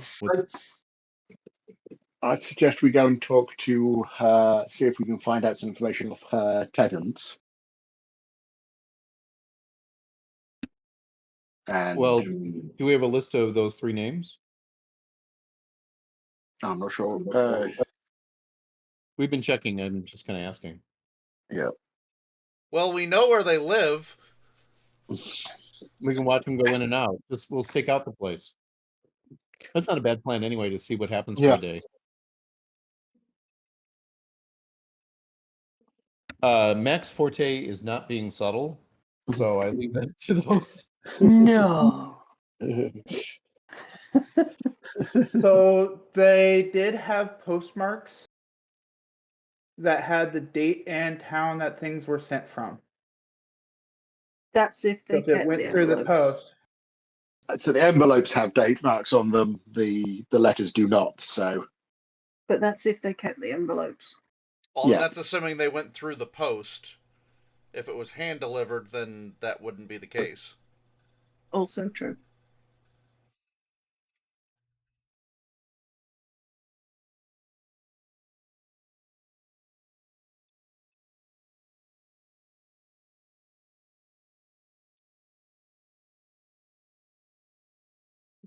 Kind of cool. It started in 1840 in Britain. But the post. The postmark. Yeah. The post was actually started by Genghis Khan. I was reading that the other day. First postal system. That's why postmen are so dangerous.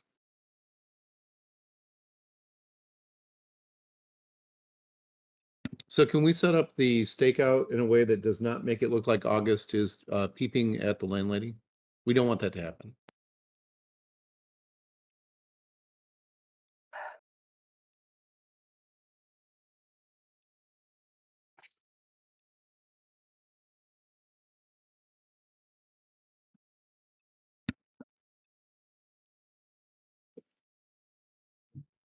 Is Andy AFK? Is that what's going on? Hmm. You might be contending with animals. Gotcha. Stirring I'm the just going to be pot. away for a moment. She gonna did have turn a my bat microphone seat off a sec. having opinions on stuff. Mhm.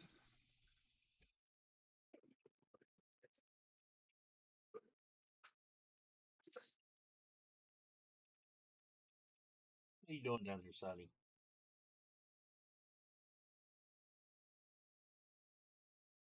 We need to get you to the groomers. You're starting to get Grinch feet. You say that like it's a bad thing. Well, he just needs them trimmed.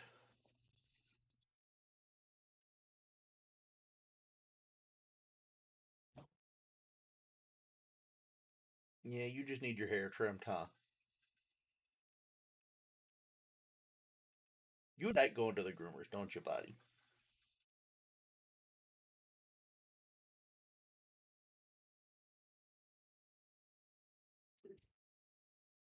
Okay, so it was August that saw where at least some of them were kept.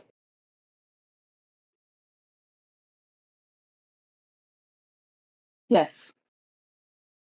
Okay. River asks in specific detail which room and where and if there was anything that he saw that stood out, like a odd painting somewhere.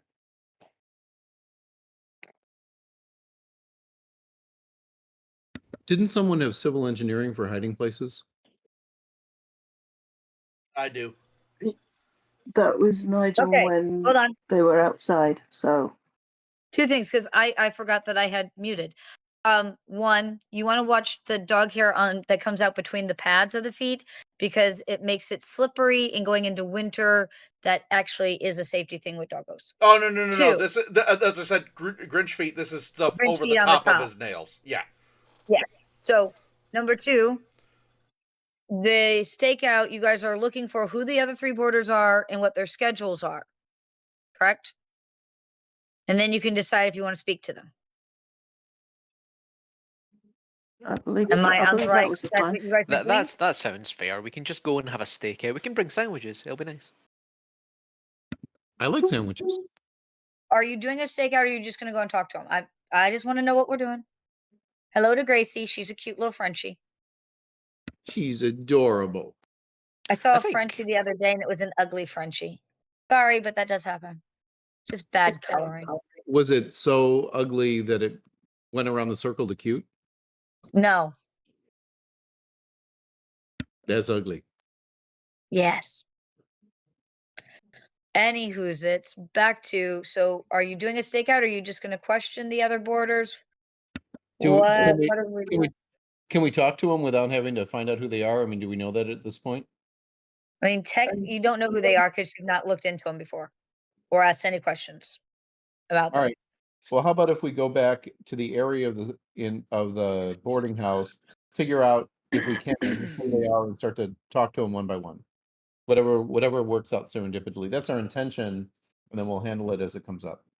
Streetwise and such may allow us to sort of dig up who lives where, and people are going to know that, so be able to point in the direction of the people who stay in that boarding house.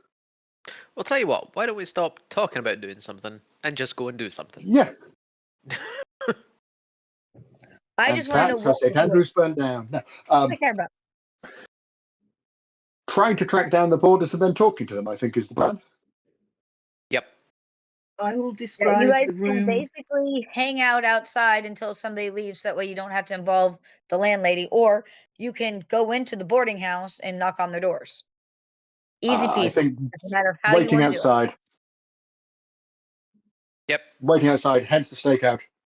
We don't want to have to talk to the landlady again yet. Yeah.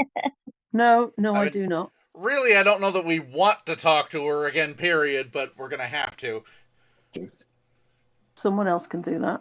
So we're going to make this quick and easy. 2 of them seem to leave fairly early in the morning. One leaves around 8 a.m., and I think the other one leaves closer to 7. You can try talking to them on their way to work if you want. Sure, let's go with that. Seems unconscionably early, but yes. It is pretty early, but one works in a factory and has an early shift, and the other one works at a bakery. Is it the Which same he's factory actually that? Opening, he's not a baker, he's more of the counter person at the bakery. Okay. So one works at a factory and has more day shift basically, and the other one works as a counter person at the bakery. Is it the same factory the victim worked at, or a different one? Different. Well, the victim worked at a But he works warehouse, about I the same believe. shift. Which is adjacent to a factory, but yes. So I'm going to roll building security whilst we're staking the place out. okay. Just so that if we do need to break and enter, I can tell River where the best points would likely to be. And yeah, Cool. And Give me a number. Mac will pre-plan escape routes that she might take, where he can pounce on her. Not with that roll of a 3, Andy, I'm afraid. Oh. Shockingly bad. doors and windows, they're the notice weak that points there in is a front buildings. door that you have gone in and out of. and there's a back door and there are many windows. You're welcome. No, that's totally legit. My dice were not playing. It's okay. It happens usually to me. Absolutely. All right. Oh, no, I have dice appropriacy, something fierce, Joel will tell you. Yo, yes. Every now and then there is a set of dice for another game I run, and we call it the I hate them today dice, because for whatever reason, if it's against them, any other time I use that set of dice, it will fail me. But if it's against them, that particular table, all of a sudden I can't roll below a 15. Like I have had more crits with that set against them than anything else in the world. This week's session of my 1879 game at home, Michelle was playing Morgana's brother, who is a veritable flirt, but unlike Louis, has morals. What? You have more morals than Louis. He's no sociopath. And during the adventure where they were mostly investigating weird mystic things happening at a shindig at the British Museum, Mordecai could not roll more than 10 to notice anything that was going on weird. As soon as he needed to talk to the pretty lady archaeologist who was helping translating Babylonian texts for the party so they could find out what they were dealing with, suddenly then he starts breaking 30 on every roll. Yeah, it was... The poor woman was hit with a 35 on a flirting roll. She's going to be dreaming about him for weeks. That's like writing the guy's name as, Mrs. and putting little hearts over the eyes. That's that 100%. All of her exercise books covered with that completely. Yeah. Little doodles in the margins of books the British Museum consider serious translations. Do you want to ask questions of the baker or the factory worker first? Probably which one is, we'll work on them in order. So, they stake out and people, somebody comes and tells me and gives me direction, I can go and talk to them. So whichever one is getting up earlier. Yep, I'll go with you and talk. The factory worker leaves slightly earlier. Yep, that's go with fine. you and talk to him. Yep. Oh, actually, no. Probably the counter worker for the baker does. It doesn't matter. Yeah. Let's start with the factory worker. A 14 on a first impression. Okay.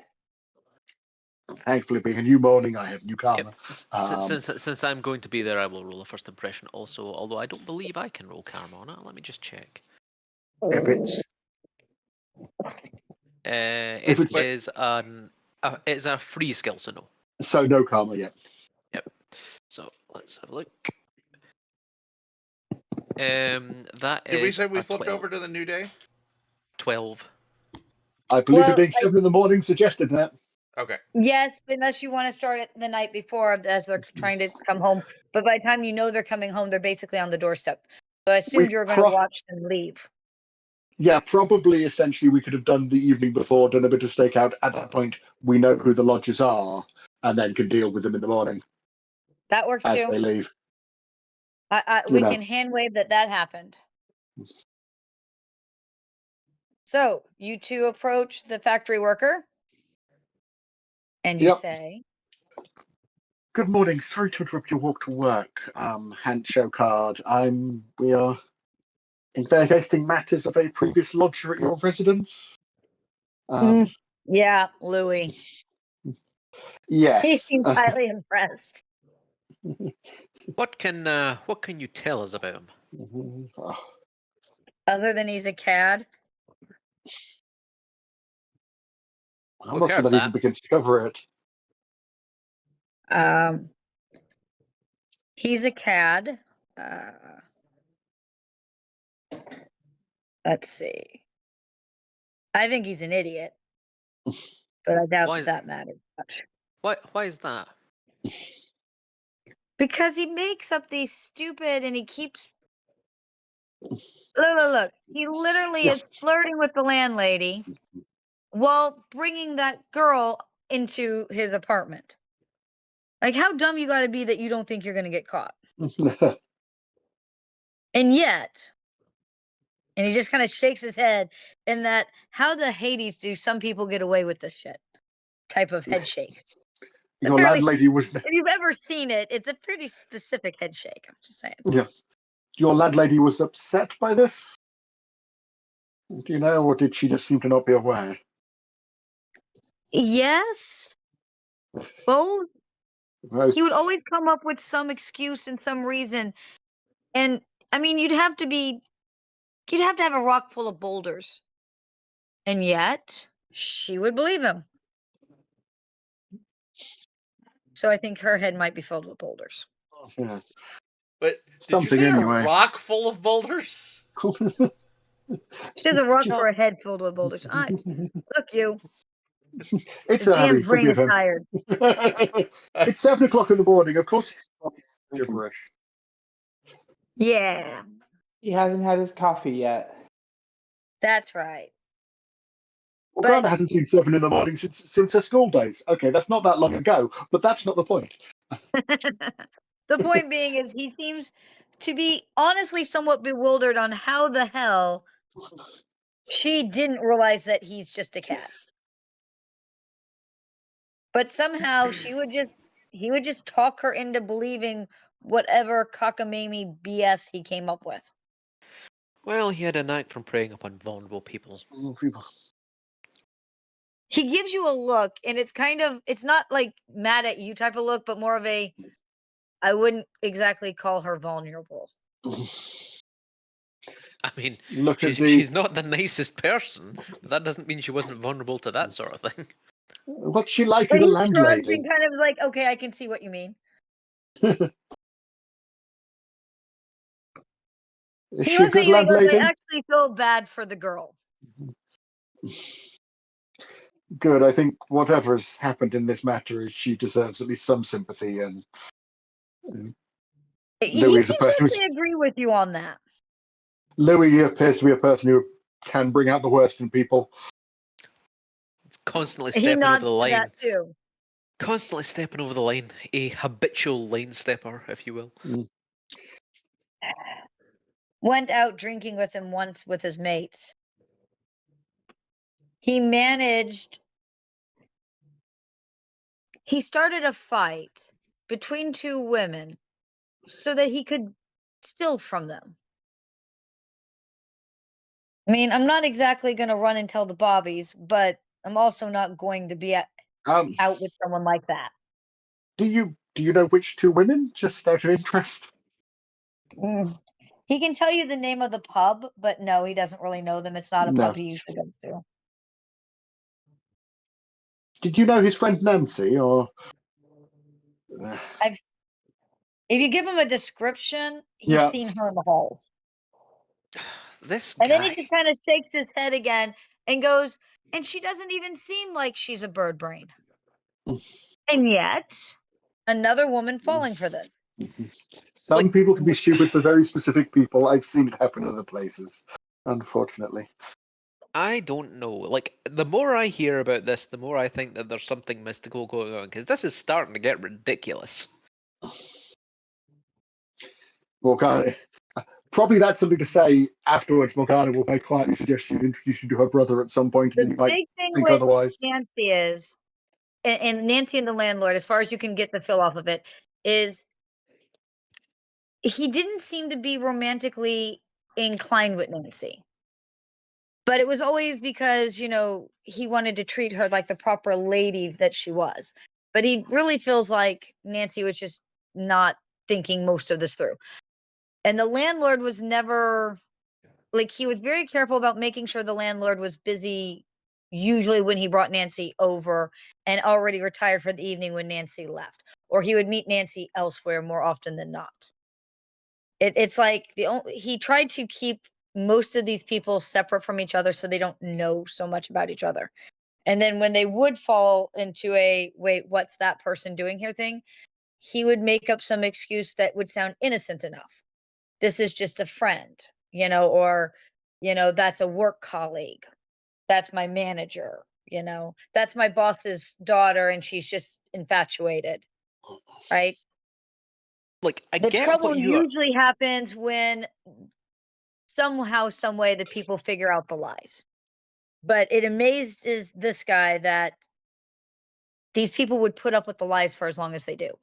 Yeah, it's amazing me as well. That's why I'm saying that, like, okay, we get that this guy has grown up. as a as someone who uses other people, and he's been doing it all his life. Fair enough, right? But I think there is some point in there, probably after the rabbit hole opened, where this is now no longer just him being really good at it. I would say it seems completely plausible. And without magic, people do this sort of rubbish. If you've ever met an actual psychosociopathic narcissist, yeah, no, it's very plausible. And it happens way more than you want to think. Just for the record, I've had that same thought, which is why I've had all these like requests for astral checks. We haven't found any evidence on that side, but I agree with the paranoia completely. Yeah. Oh, the paranoia is obvious. I mean, I agree with the paranoia of it, but there's been nothing that actually so far says anything. Like even then, purely 6 from Lady from from River. What's the 6 for? Nothing. I dropped something on my keyboard. Oh, that happens. I just want to make sure that I didn't miss a roll. Purely from the point of view, right, of the fact that we now live in a world where people have semi-magical talents, which are just skills, right? Right. Like first impression is a skill. This guy must have had ridiculous first impression. Well, Morgana's only got like 4 ranks in it, and can good rolls. I can convince people to like me quite a lot. So he just works at it a lot. So I'm not saying this guy was like. I'm not saying this guy was like a magician going in there charming people with magic spells. I'm saying that he had a semi-magical talent for this. Maybe. Not to get into American politics, but I'm thinking, who maybe has those magical skills today?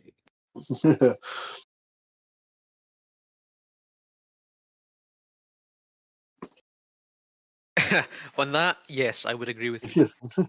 So, not going into that. Any other questions for him? I don't think so. I will thank him for his time and give him. Yeah, it doesn't seem like he knows very much more than anyone else. Does he know any hiding places in the house? That was the thing I thought we were asking. No, because why would he know where the landlady hides anything? He probably hasn't been in her room. Because he lives under the same roof and you see shit. Not in your. You don't follow your landlady in your room if you're anything other than a cat. I mean, I will say this: he doesn't want to be in her room. Yeah. You get the general impression he does not want to be in her room. The general impression is he considers her, there's not the sort of person you'd play that game with because she'd murder you, right? I'll basically just make sure she doesn't have like a hidden cupboard or anything like that where she keeps stuff. Yeah. Not that he's aware of, but he tends to purposely not eat meals there.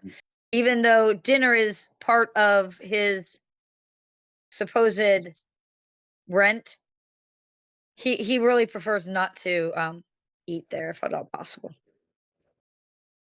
Was the food not good when you were there? there? Was the food not good or just the company? It's the landlady. It's the company. He doesn't want to look. He basically refers to her as renting till married. Or in this case, until no longer a widow, right? Yeah. She's, in his opinion, actively searching for a husband number 2. And that's not a risk you're willing to take. He's seen people before Louis wanted that apartment, before he took it. And since Louis has been gone, there's been women who have come to see if they could rent the room. And she never picks a female renter. She also doesn't tend to pick very young renters because she claims, well, they're not tried and true and she doesn't want problems. He suspects because they're not going to consider her meritable material.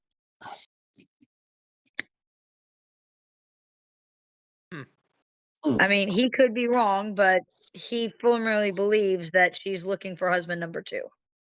And What's that she like renting the rooms keeps her, supplied and being able to keep her lights on type of thing, but also...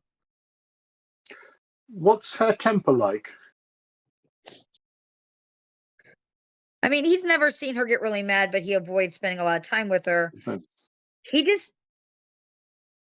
he can't really like put it on one particular thing, but he's like, you ever just meet someone and know that they're not a nice person? They never say something nice. They don't compliment anybody unless there's something in it for them. That's Yes, who he yeah. believes she is. She's not a pleasant human. You know, at first, when he first moved in, she seemed nice. But when he made it clear he wasn't interested in that type of relationship with her, she became less nice very quickly. Hmm. Thank you. Seems, Thank you. seems I will like Louis. Yeah, thank him. thank him from and his time. move away. If it looked, because the chances are we were doing that while walking to it. If it looks like we've accidentally made him late, we'll probably go in and buy several pieces of baked goods to make it up to his boss. And also, so we have some breakfast. Yep. You know something? It seems to me like this Louis and this landlady were made for each other. Oh yes. I think You know, yes. you couldn't have wished somebody better upon them than each other.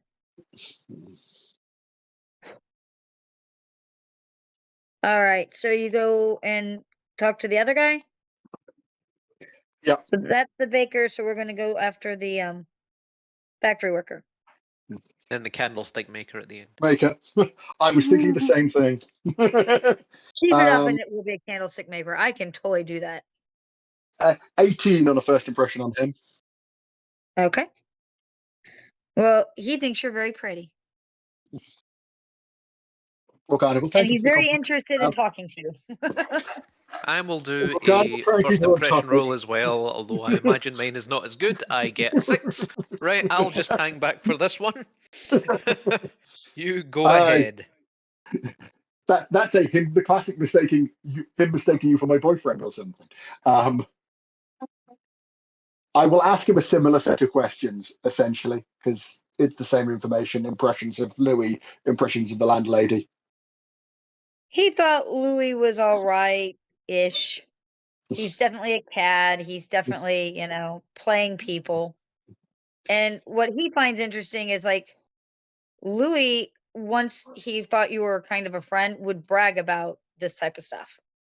He'd Yeah. brag about how he had these women fawning over him and he had to do very little with most of them. He Wow. also basically bragged about how um the he was going to marry the one. Mm. The young lady who's apparently murdered him. He firmly believes because of what he's read in the paper. And he basically it's one of those where he totally believes that she murdered him. He just doesn't totally believe that she should be in that much trouble for it. So she Like, totally killed him, but he had it coming. yeah, yeah. I I mean, mean, he's everybody like, thinks he had it as coming. as a guy friend, he's a lousy wingman because anytime you get started, he'll intervene, and then he's less of a wingman and more of a trying to see what he can get out of it. If the girl makes it very clear she's uninterested, then he goes back to being an okay wingman. The landlady is, if you hint around at it, he won't come out and say it, but if you hint around at it, he's like, oh yeah, no, she's totally looking for husband number 2. And you have to be very careful what you say or do around her because she'll misread anything towards. Matter of fact, he's been there long enough that he's actually seen a few people basically get booted out because she chose to read it one way. And then when the guy was very much like, no, that is not how I meant that, she gets rid of him and gets somebody else in. So it's an interesting fine line of, do I want to look for a new place or do I want to play nice in the sandbox that she's created? Yeah. He's been there probably the longest. Well, he's been there the longest so far of the renters. There may have been somebody before him that was there longer, but the ones that are there now. And he's like, it's a fine line between dancing between the not becoming the sole interest. Matter of fact, he's going to, sadly, he will miss Louis, but mostly because without Louis to focus on, it's back to keeping her at, arm's distance.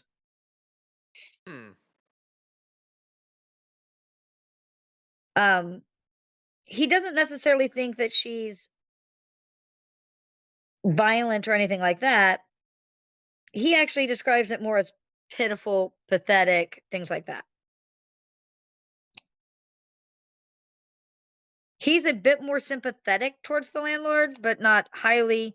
He's a lot more sympathetic towards the young lady. He doesn't know much about Nancy. He has heard of her, but he'll be honest, he's really not sure. Like most of the time, she was when you would listen, she was a friend type of thing. But you can't see how he doesn't really see how anyone would really be Louis's friend. So he Interesting to thought hang sure out with, but not someone if she was you want actually a yeah. friend and just stupid enough to not realize what a bad person this guy was, or if he was somehow stringing her along as well. He does know that she's a divorcee, in which he only knows that because Louis was in his cups one night and made some sort of snarky comment about it.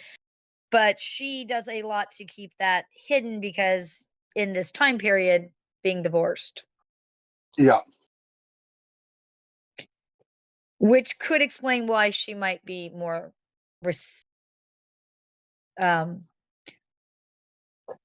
more easily manipulated. He does not know her ex-husband's name. He barely knows that because Louis was in his cups and that she's divorced, but he doesn't know the ex-husband's name. He feels like the divorce was a while ago, like he's known her longer than she's lived here, and that she's been divorced at least the entire time that he's known of her. So the divorce would have been a few years ago. But he knows that she doesn't roll that, like she does not present, I'm a divorced woman. She presents more like, I've never been married. We'll pretend that never happened. Because it's better to look a spinster than a divorced woman. Yeah.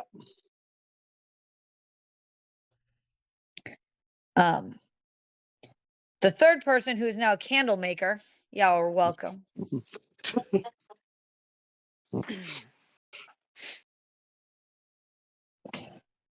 I'm afraid in order Any to complete hiding the set, the places first that guy you would know have that to be picked. Louis used? Let me see if he knows anything about where Louis might have hidden stuff, because he actually spent a little more time with Louis than the other guy.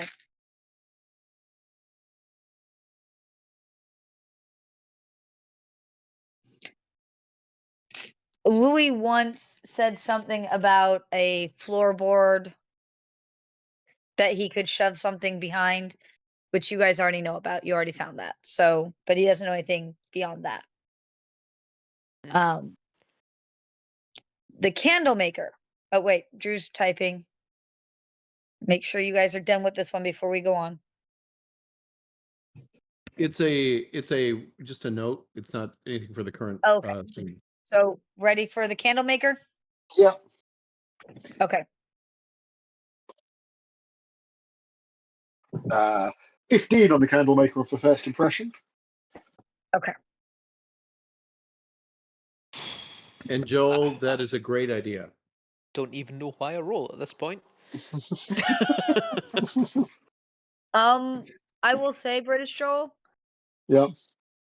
you could do that. I mean, he's dead. They don't know how to tell that someone used to be magical, right?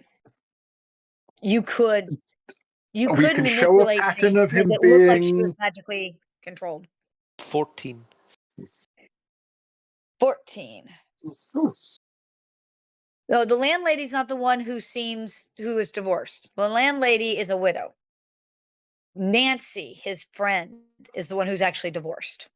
Oh, I get you now. Make sure, yeah. Thank you for correcting that. Yep. Sorry, I should have been more clear. All right, so Candlemaker, same basic information to start off pretty with. much. Yep. Yep. He Same works basic second stuff. shift, so he actually saw probably a little more than some of the other people, simply because he was up later, because he doesn't get home until late. Yep. Yeah, He always thought that Louis was good at scheduling. Louis was very good at making sure that the three women that were around the most frequent didn't like run into each other. Like he knew the landlady's schedule.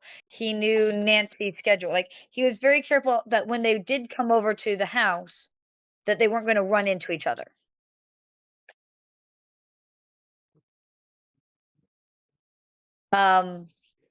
He also is aware. He thinks that there's some BS running loose in the story. Mostly because he didn't really talk to Louis. He doesn't like Louis. They didn't hang out. But all of a sudden, shortly before his death, he made a point of purposely, like, again, it's that scheduling thing. Like, he knew when this guy would get home. And he'd do things like, oh, he was so sick. And he thinks that, Amelia's poisoning him, right? But then it would happen again. And it's like, well, if she's poisoning you, why the heck are you seeing her again? Why are you telling me about this and seeing her again? Oh, because he loves her so and he knows she doesn't really mean it. And he's like, in his mind, Louis not that stupid. He was going to get himself properly hospitalized for it and then blackmail her using that and accidentally killed himself. Not that I But have a lot he of just sympathy always for the thought it man, was but so dumb. Like, if someone's poisoning you, why would you go and see them again? Like, makes no damn sense to him. it makes no sense to me either, I must admit. But he would make a point out of suddenly, and this is the guy who he didn't have a lot of interaction with, but suddenly, that last month or so, couple weeks, 2-3 weeks that this all happened in, all of a sudden, makes the point of coming out to check something, or that somehow he was suddenly so noisy coming in that he would stick his head out and be like, oh, it's just you coming home. Like, you know what time I come home. That type of thing. Well, politely ask if he knows when the landlady is usually out of the house. In case we need to come He's and gonna talk to raise an any of you, eyebrow at that. just in case we need to talk to any of you or any of the other lodges while she's not there. You can understand why we like to avoid her if possible. Well, he doesn't think that the landlady would like you very much, and then he'll look because does he see August isn't with you? It's Weymont, Yeah, right? yeah. Mm-hmm. Looks over Mhm. Weymont and goes, "Oh, I'm so sorry." Weymont will Morgana shrug. will It's not as if she's noticed me so far. Morgana will smile. We have talked already, and no, we did not indeed get on. I had worried it had been something I'd said, I must admit, but Nah, she doesn't care for pretty women around, period. And mostly you get this sense of, much like what poor August actually was going through, he assumes that he was hitting on you, Waymont. Yeah, and that's why I said it's not as if she's noticed me so far.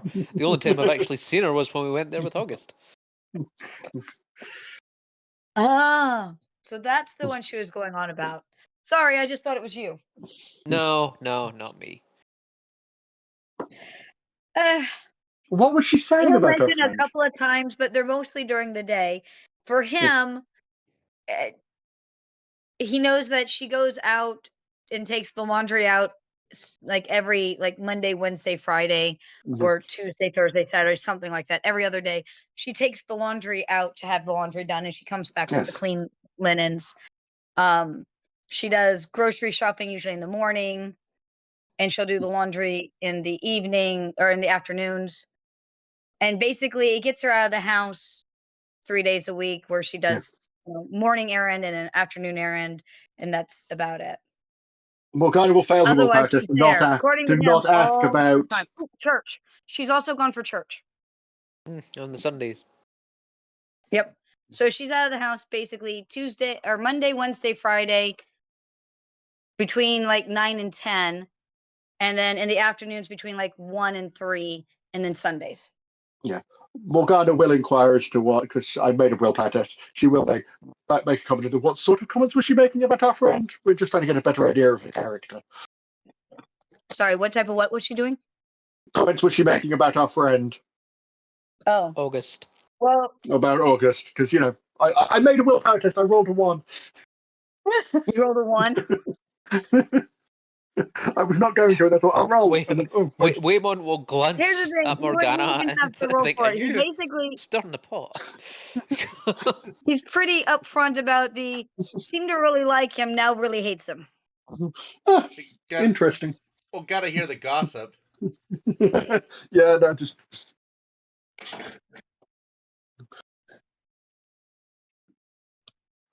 We'll smile at Weymont and assure him that if she'd been asking questions about him, she'd be asking for the same detail. If she'd been talking about Weymont, the landlady had been talking about Weymont, Morgana would be seeking the same details. I'm sure.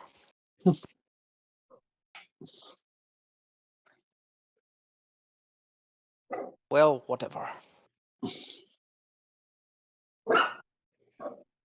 Anyway, thank you for your time, sir. I don't think we have anything else to ask. As said, Morgana will give each of them a shilling or so as a thank you for your time. Thank you for your time and what's the word? Confidence in this matter.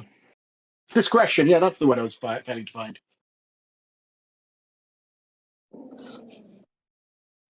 All right, so there you go. What do you want to do?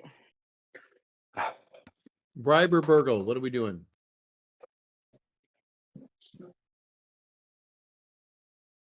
Let's just go and get the papers. I'm tired of messing about with these people. That's a vote for burgle then.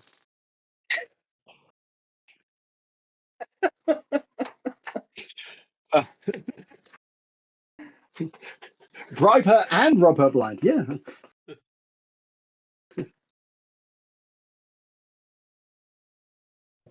I mean, there's nothing that says you can't do that. Bribe her, get them, and then double check while she's out to make sure you got all of them. I like your paranoid mind. I love it. Let's do that.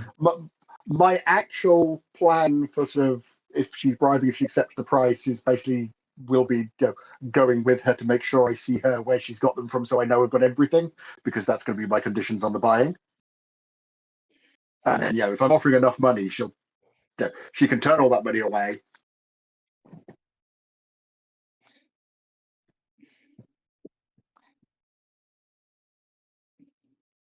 All right, so River's going to go and talk knock to on the her door. mice. Oh, River's gonna go River's talk to the mice. Yep. Because the house has to have some mice in there. The actual mice, not the fairy mice. Yeah, I was going to say the real mice or the mice. I'm assuming real mice. Well, I think it'll be spirit talk to the other mice.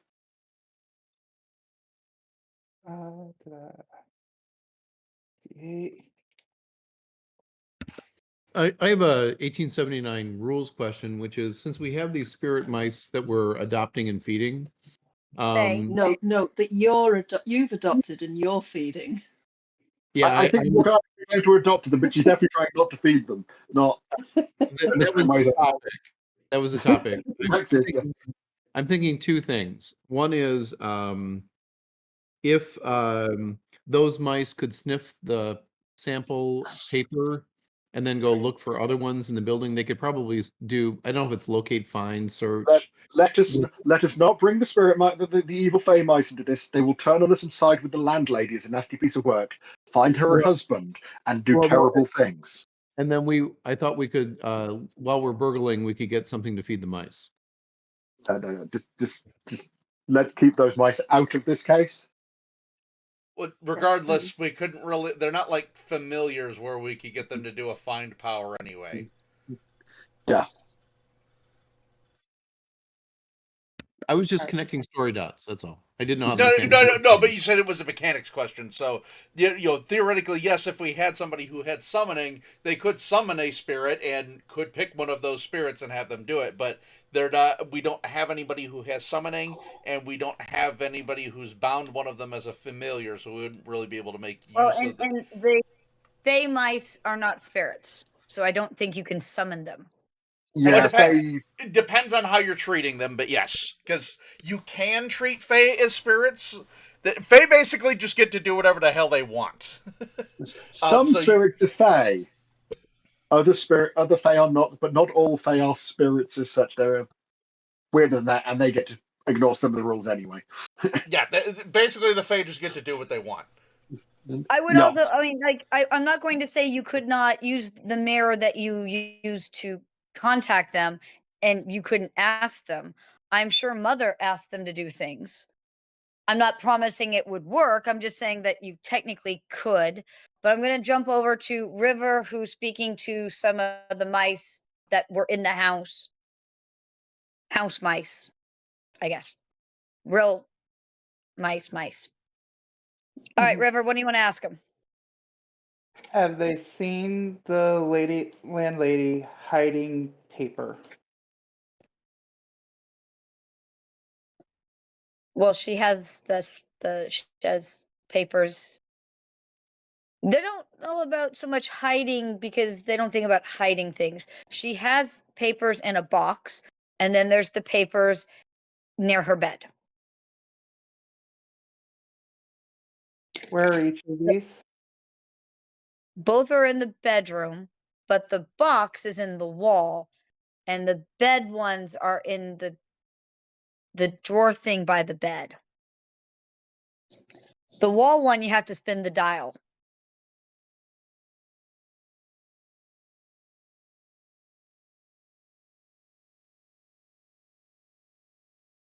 Okay, so there is a wall safe.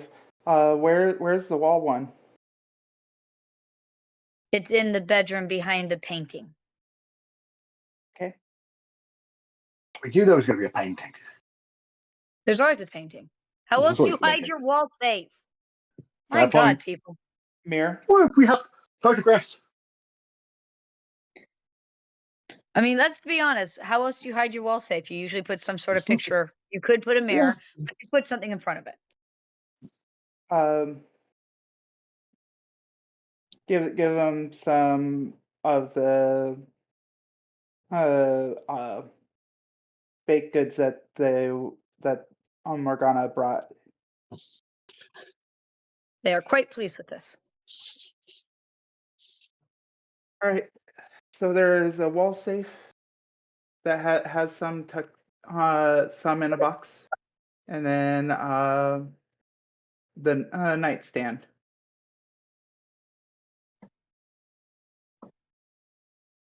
As a preparatory point, can I get a crowbar or something so that a troll with 19 strength could very discreetly rip an entire safe out of the wall if we have trouble cracking the lock?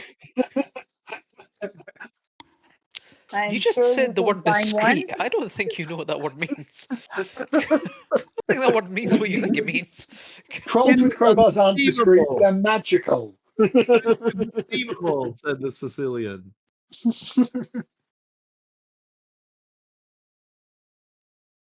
I mean, without it being magical, I don't know how you're making it discreet, but you can totally get a crowbar. I think it might have been discreet in inverted commas, maybe. I hope. Discreet was in hand quotes. Yeah, that's what I'm thinking. All right. You have now talked to the miceses.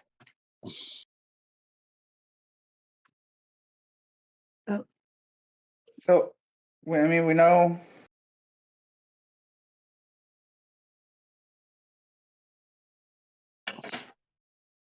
All right.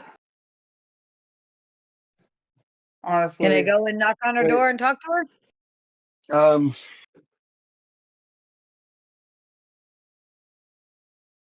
Yeah, I think so. Let's go and see how much money we can offer her. It's going to be easier than breaking the law. Breaking the law. And see, now I've got Beavis and Butthead, breaking the law, breaking the law.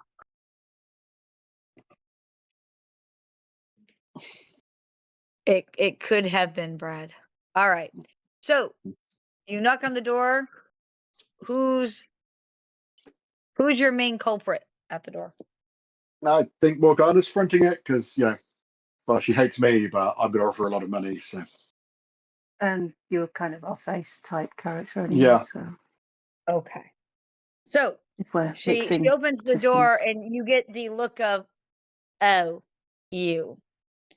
And you ever, like, when you open the door and you don't like somebody, so your foot Yeah. is on the other side of the door so they can't just, like, push in easily? Yeah. Yeah. That's how she I- feels about Morgana. Give her my best smile. She's not getting a winning smile, just in case.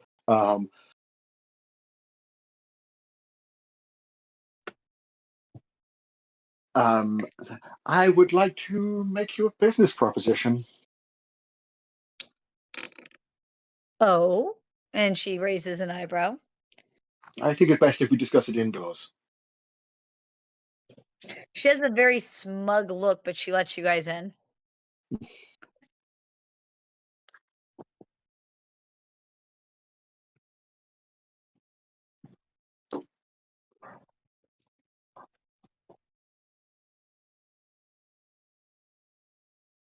And she doesn't offer you tea. She's not even pretending to be nice. She's just kind of smugly smiling. And how much are you wanting to offer? For all the letters, £5. 20. There's some very bold writing.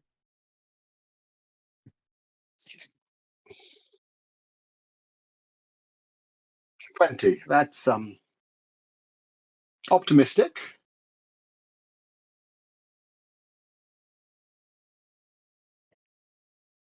Let us say £8. I will consider you simply overwrought rather than foolish. Or you could think that I've already talked to at least 2 papers and have them in a bidding war.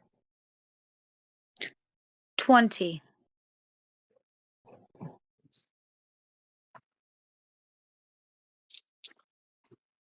You think I want to be stuck with Borders my whole life?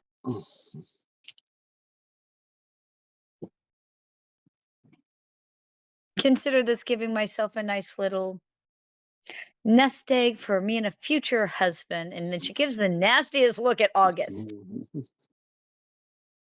He'll just smile.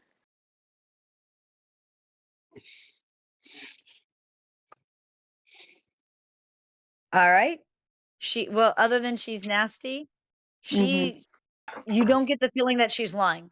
She does have at least 2 papers going in on bidding war. Okay. This is a huge story. So That's kind of what I was hoping to confirm. Yep. Cool. Yeah, dodging the landlady is a good plan. August doesn't want to marry this person. No. I don't think a 10-foot barge pole is enough. I must admit, I'm surprised you would even want to keep these letters, given it must feel like a betrayal the way he was running around with this young lady. Why do you think I'm going to get so much for it? I deserve something for all my time. You certainly deserve something. And if he wasn't going to marry me, then he's going to help make sure I'm set up in a different fashion.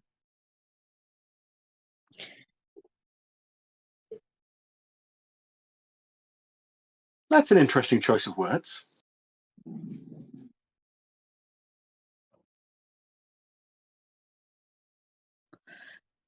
The going bid is still 20.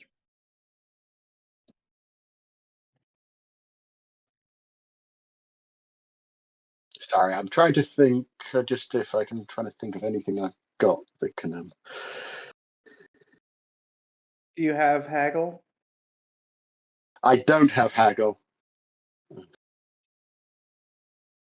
I think this would technically be more of a fence anyway.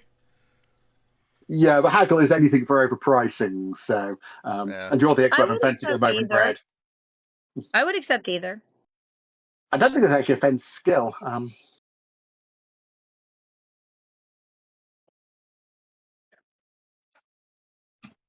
I will also say you can totally pay that up.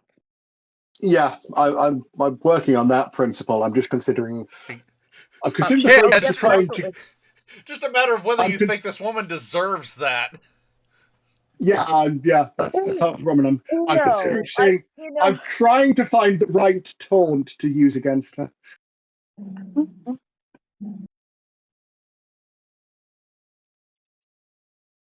Okay, 19 haggle, 10, and we don't release the letter we found and his work stuff. It did look mightily incriminating for a landlady, didn't it? I will say to the others.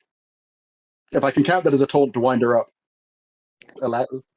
River, what's your social defense?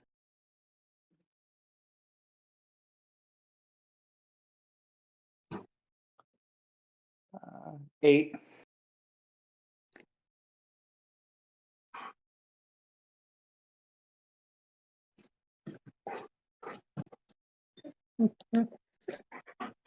She basically kind of scoffs in your direction. 20. Or you can leave, because I'll get at least that much from the papers. Did you know that there's a paper all the way across the pond that's interested?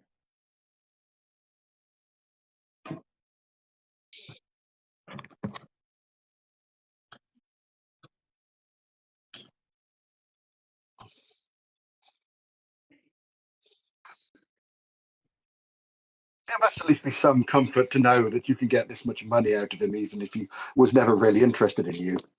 Oh, for goodness sake. Have you specifically talked to the paper and they've given you that specific value?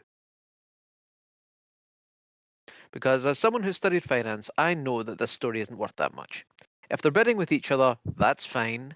But the thing is that they're only willing to go so far before it becomes not worth their time. Oh, she evil eyes you.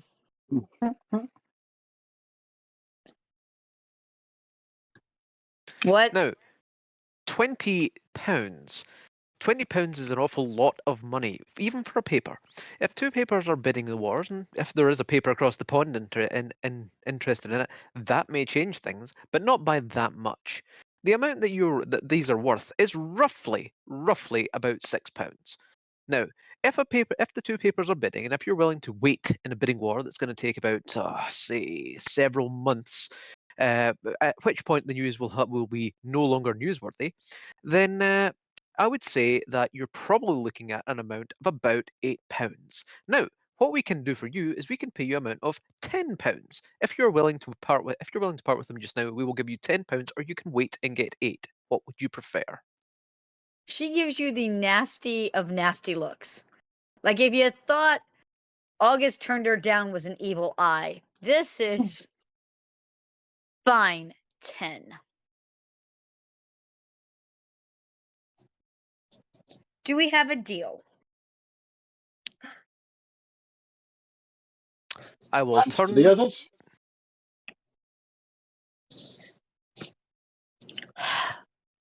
And I I will- mean, she almost stomps off into her bedroom. And I will look at Morgana will follow Morgana. her. I'll look at Morgana quietly for a moment and say, and that's how you do that. He's not cutting anybody any slack today. The troll with the crossbow Also rivalry. will follow Morgana to the room. She does indeed move a picture from a wall safe, reaches in, grabs out a fistful of papers that were very obviously folded at some point, and has them in her hand and has her hand out for payment. This is all of them. I would like an awareness test to see if there's anything else that looks like it might be an additional hiding place or something else in the safe, like any of that stuff, including the bedside table. Yes, she didn't Does grab include anything the from the stand? bedside table. Yeah, I will ask her on that one. When you ask if this is all of them and the gazes kind of go over to the bedside table, she kind of not quite like stomps in front of you type of thing, but she does kind of get in front of you and kind of like not quite body checks you. She just kind of nudges you out of the way, goes to the bedside table, reaches in and grabs out a few more letters.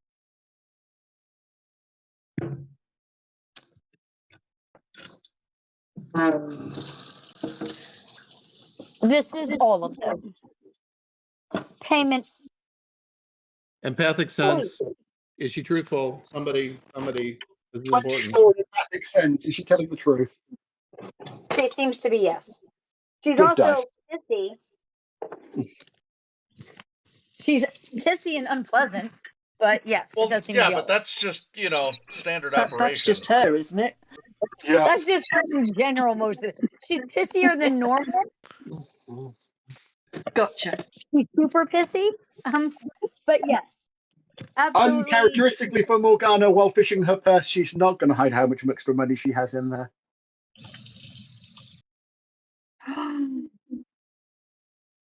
And we'll hand her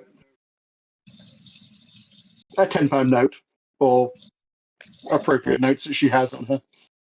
Thank you, madam. Pleasure doing business with you.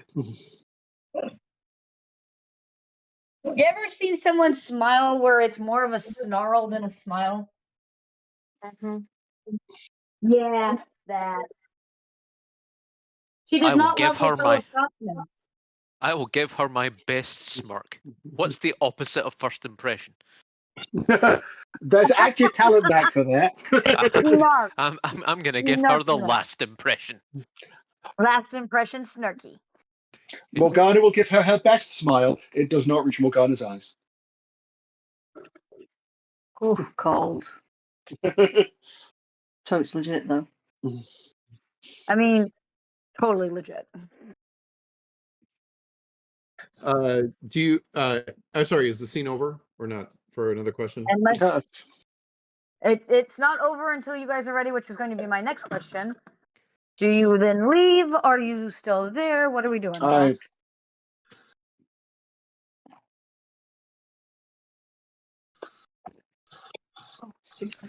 I think I'm gonna pick up the skill haggle. Yeah, I think Drew. Notitia. I think he definitely deserves it. Yeah. Sorry. I think After we leave, I will ask the mice to double check and eat any letters that are in her room. I think Matt can do something if he wants to do something else before we leave. There's other pieces of paper in her room, but they can't tell what's a letter and what isn't. No, just eat all of it. Yeah, all of it. They're not going to go and take everything out of her room, guys. They're mice. No. They can't get to a safe, and they can't read. That's not going to happen. No, I'm not asking him to take it out. I'm asking him to eat it. Poop on it, pee on it. Just all around destroy all the papers in her room. Including the To a degree, 10 they're pound mice. If they note! can reach it, they do that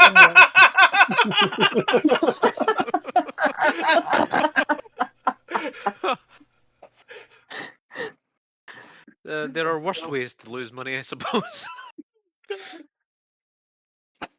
Whew. All right. Sorry, Andy. On the awareness, was there anything else remaining in the safe when she had it open that I noticed?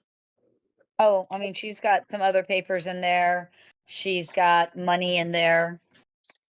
There's a couple of what she would refer to as family heirlooms in there. But So it looks like we got all the type of paper, folded, crumpled, whatever, the stuff that Yeah. was of similar kind. It looks like we got it all at cross checks. Yep. Okay, thank you.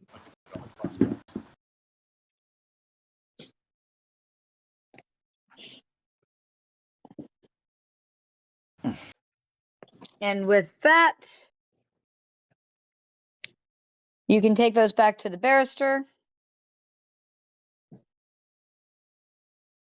And probably call this complete on your end. Unless there's anything else that anyone else wants to do. I don't think so. I think we've pretty much done it, to be honest. Don't we want to send champagne and flowers to Nancy? No.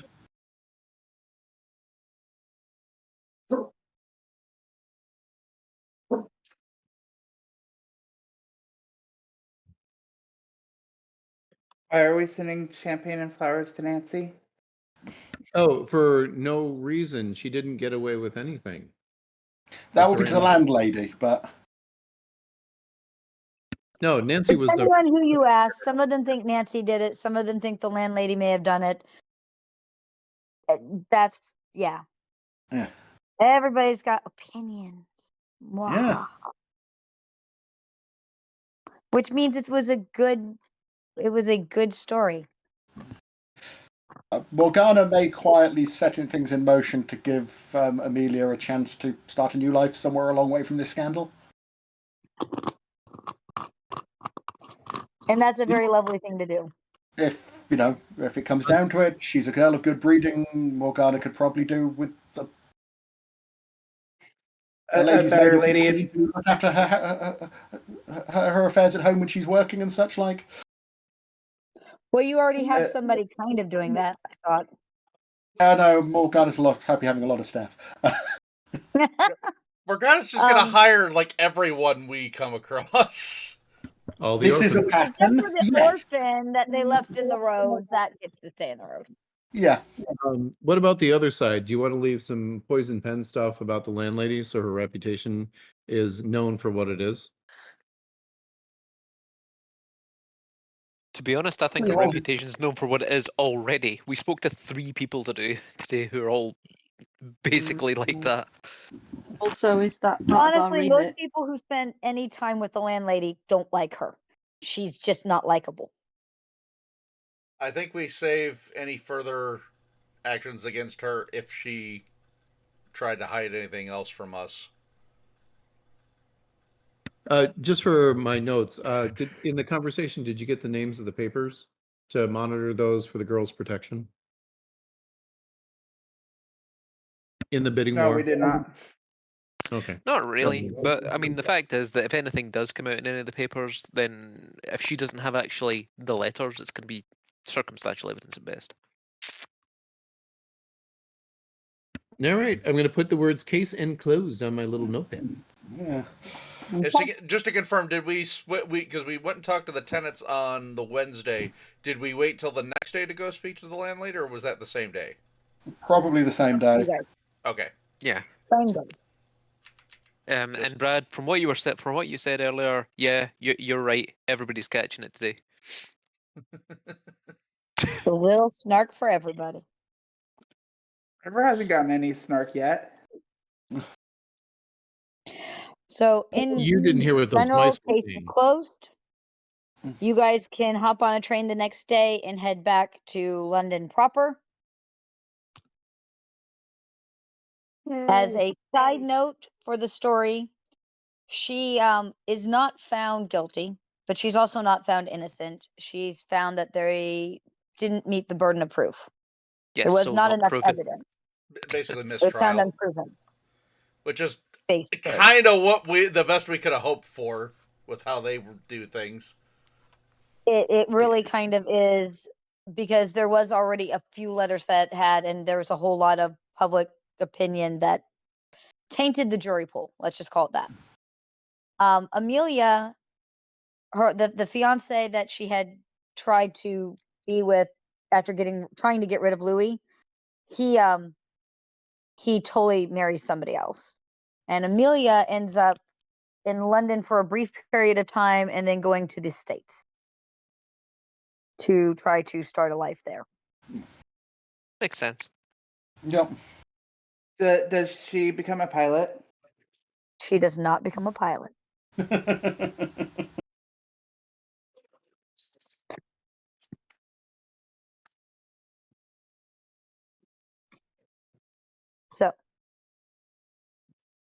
with that, we can pick up next time with roundabout news and stuff of maybe Henry, maybe mice, maybe the torso that was found in the water.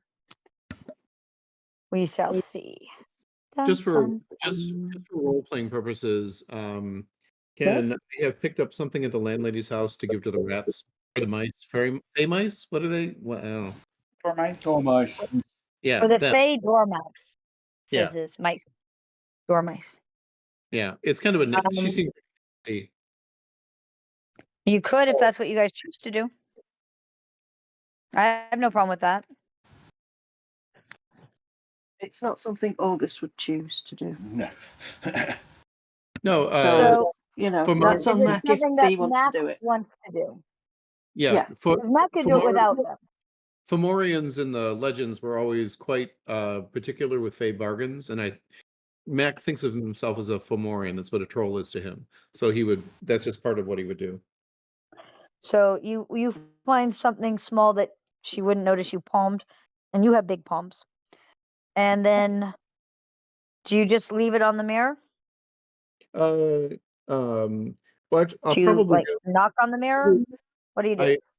I would probably do a little ritual that would be appropriate to Mac, which might be something like we honor the agreement, and hope you enjoy your meal, and then place it on the mirror and walk away.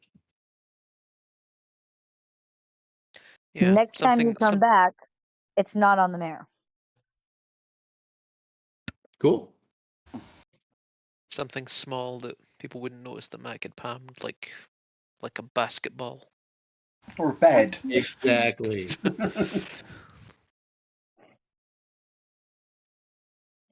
What is on the mirror is a smiley face and what's some sort of red substance that you really suspect is blood. Okay. And with that, because we only have about a half hour left and I am tired, we're going to call it. Or an orphan's dead father. You could put that on the mirror. You could have folded that up, stuck it in your giant troll pockets, and put that on the mirror. I would not put an orphan on the mirror to send. No, to the, them. no, dead father. the dead father. Orphan's dead father. The dude that was split in half. Yes, the dude that you picked up and shook so hard that he went away. It's not shaking when you do it with an axe. It was a sword. Interrogation. But yes. Yeah, it is hard to pull punches. So Evidently. 700 AP. Thank you. Thank you. You're welcome. Good game. Morgana would Out like to of get a lot character. of sword fighting Oh, practice. sorry. Do Sure. I get any for my haggling performance? You should, because you did awesome with that. I give you an extra 300 because that was amazing and snarky, and I loved it. To point out, Morgana was aiming to try and get her to confess, not to bring the price down. Well, but he got the price brought down, so yeah. Yeah. All right. Anybody want to ask in out of character questions? Or we? Also, I'd be interested to know if he was actually murdered and if we were anywhere close. Also, if you needed someone's smugness crushed, that's how you do that. So, out of character knowledge, the lady was found that there wasn't enough evidence. As far as there's a lot of people who on cursory blame her for the same reasons that most of the jury blamed her. But when you actually dig into the case, you guys didn't get to speak to his buddies. I think you spoke to his boss, but not the buddies. The buddies, much like the one tenant, there were several people who he all of a sudden was talking about how she was trying to poison him at the time that the things like, oh, she's trying to poison me, but I know that if we just talked it through, she really loves me, which doesn't make sense to anybody under the sun. He started a journal. There's no record, there's nothing about any journal, but suddenly in the same time period that she's suddenly trying to poison him, he started a journal. basically claiming he saw her and claiming that she made him like a cup of cocoa, and that must be where the poison came in. The coroner did not mark anything about there being any dye in it, nor did he remember there being any dye. The 2 places that she bought the stuff, it was clearly written down that it was for killing rats, which would have been dyed. He did have a previous fiance and did try something very similar, claiming that he would end his own life if she left him, and did actually end up in a hospital for a little bit because he tried, quote unquote. I think that if you look into it, all of their evidence, so like nobody saw them together. The only evidence that she saw him in this time period was the quote unquote journal. The letters, all of the ones that she got, she did burn. All the ones he got, he totally kept.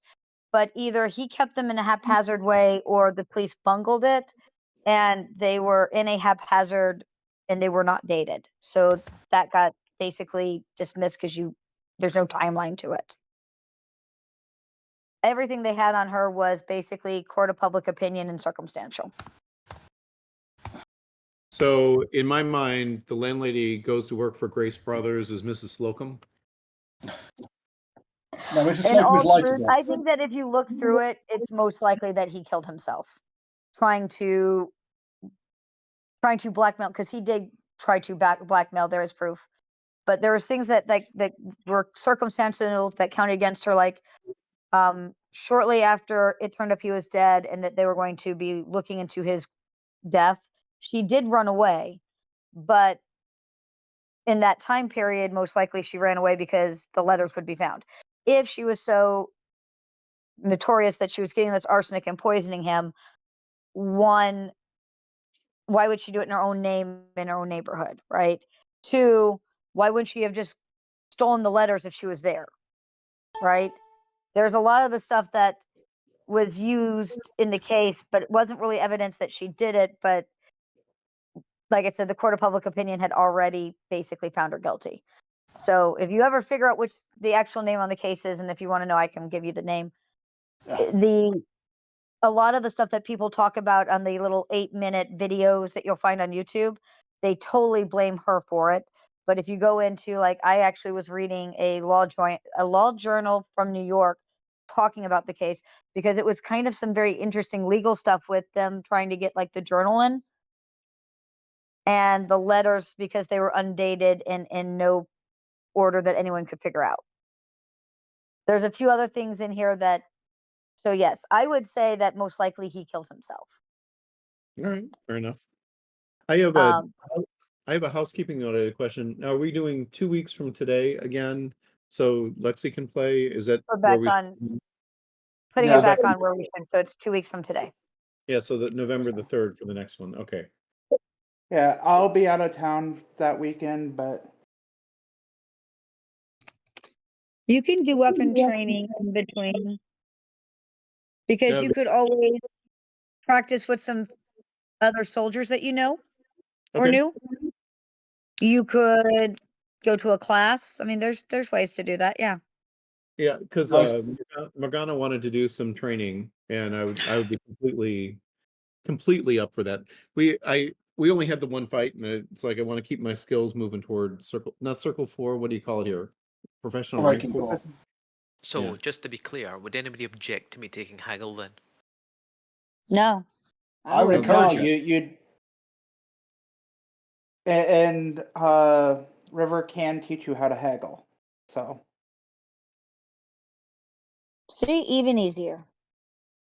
Morgana, let's just do a little momentary visualization role play as you help me increase, get a tick for Shake It Off, which is after you beat me over the head hard enough that I have to focus.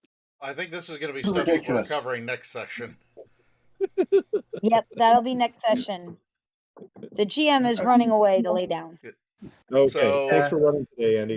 So just to confirm before everybody runs off, the 3rd at the usual start time? Yep. All right, and I will let the bot figure out the time zone change because daylight savings time comes into effect that one. We will Person have in the both. US. I believe we'll all be on daylight saving times by that point. 'cause Right, you but I actually can't go remember after if it the- goes into effect midnight before that day or midnight after that day so that it applies on Monday. So I'll let the bot figure it out. It goes into effect on that Sunday night at like 2 a.m. Yeah. So, all right, but like I said, either way, I'll let the bot figure it out. Either So way. I'll put that. We'll put that in there. Good But night, everyone. we'll go ahead and Night. wrap up the stream here. Thank you very much, everybody, for tuning in, and we will see you in the next one.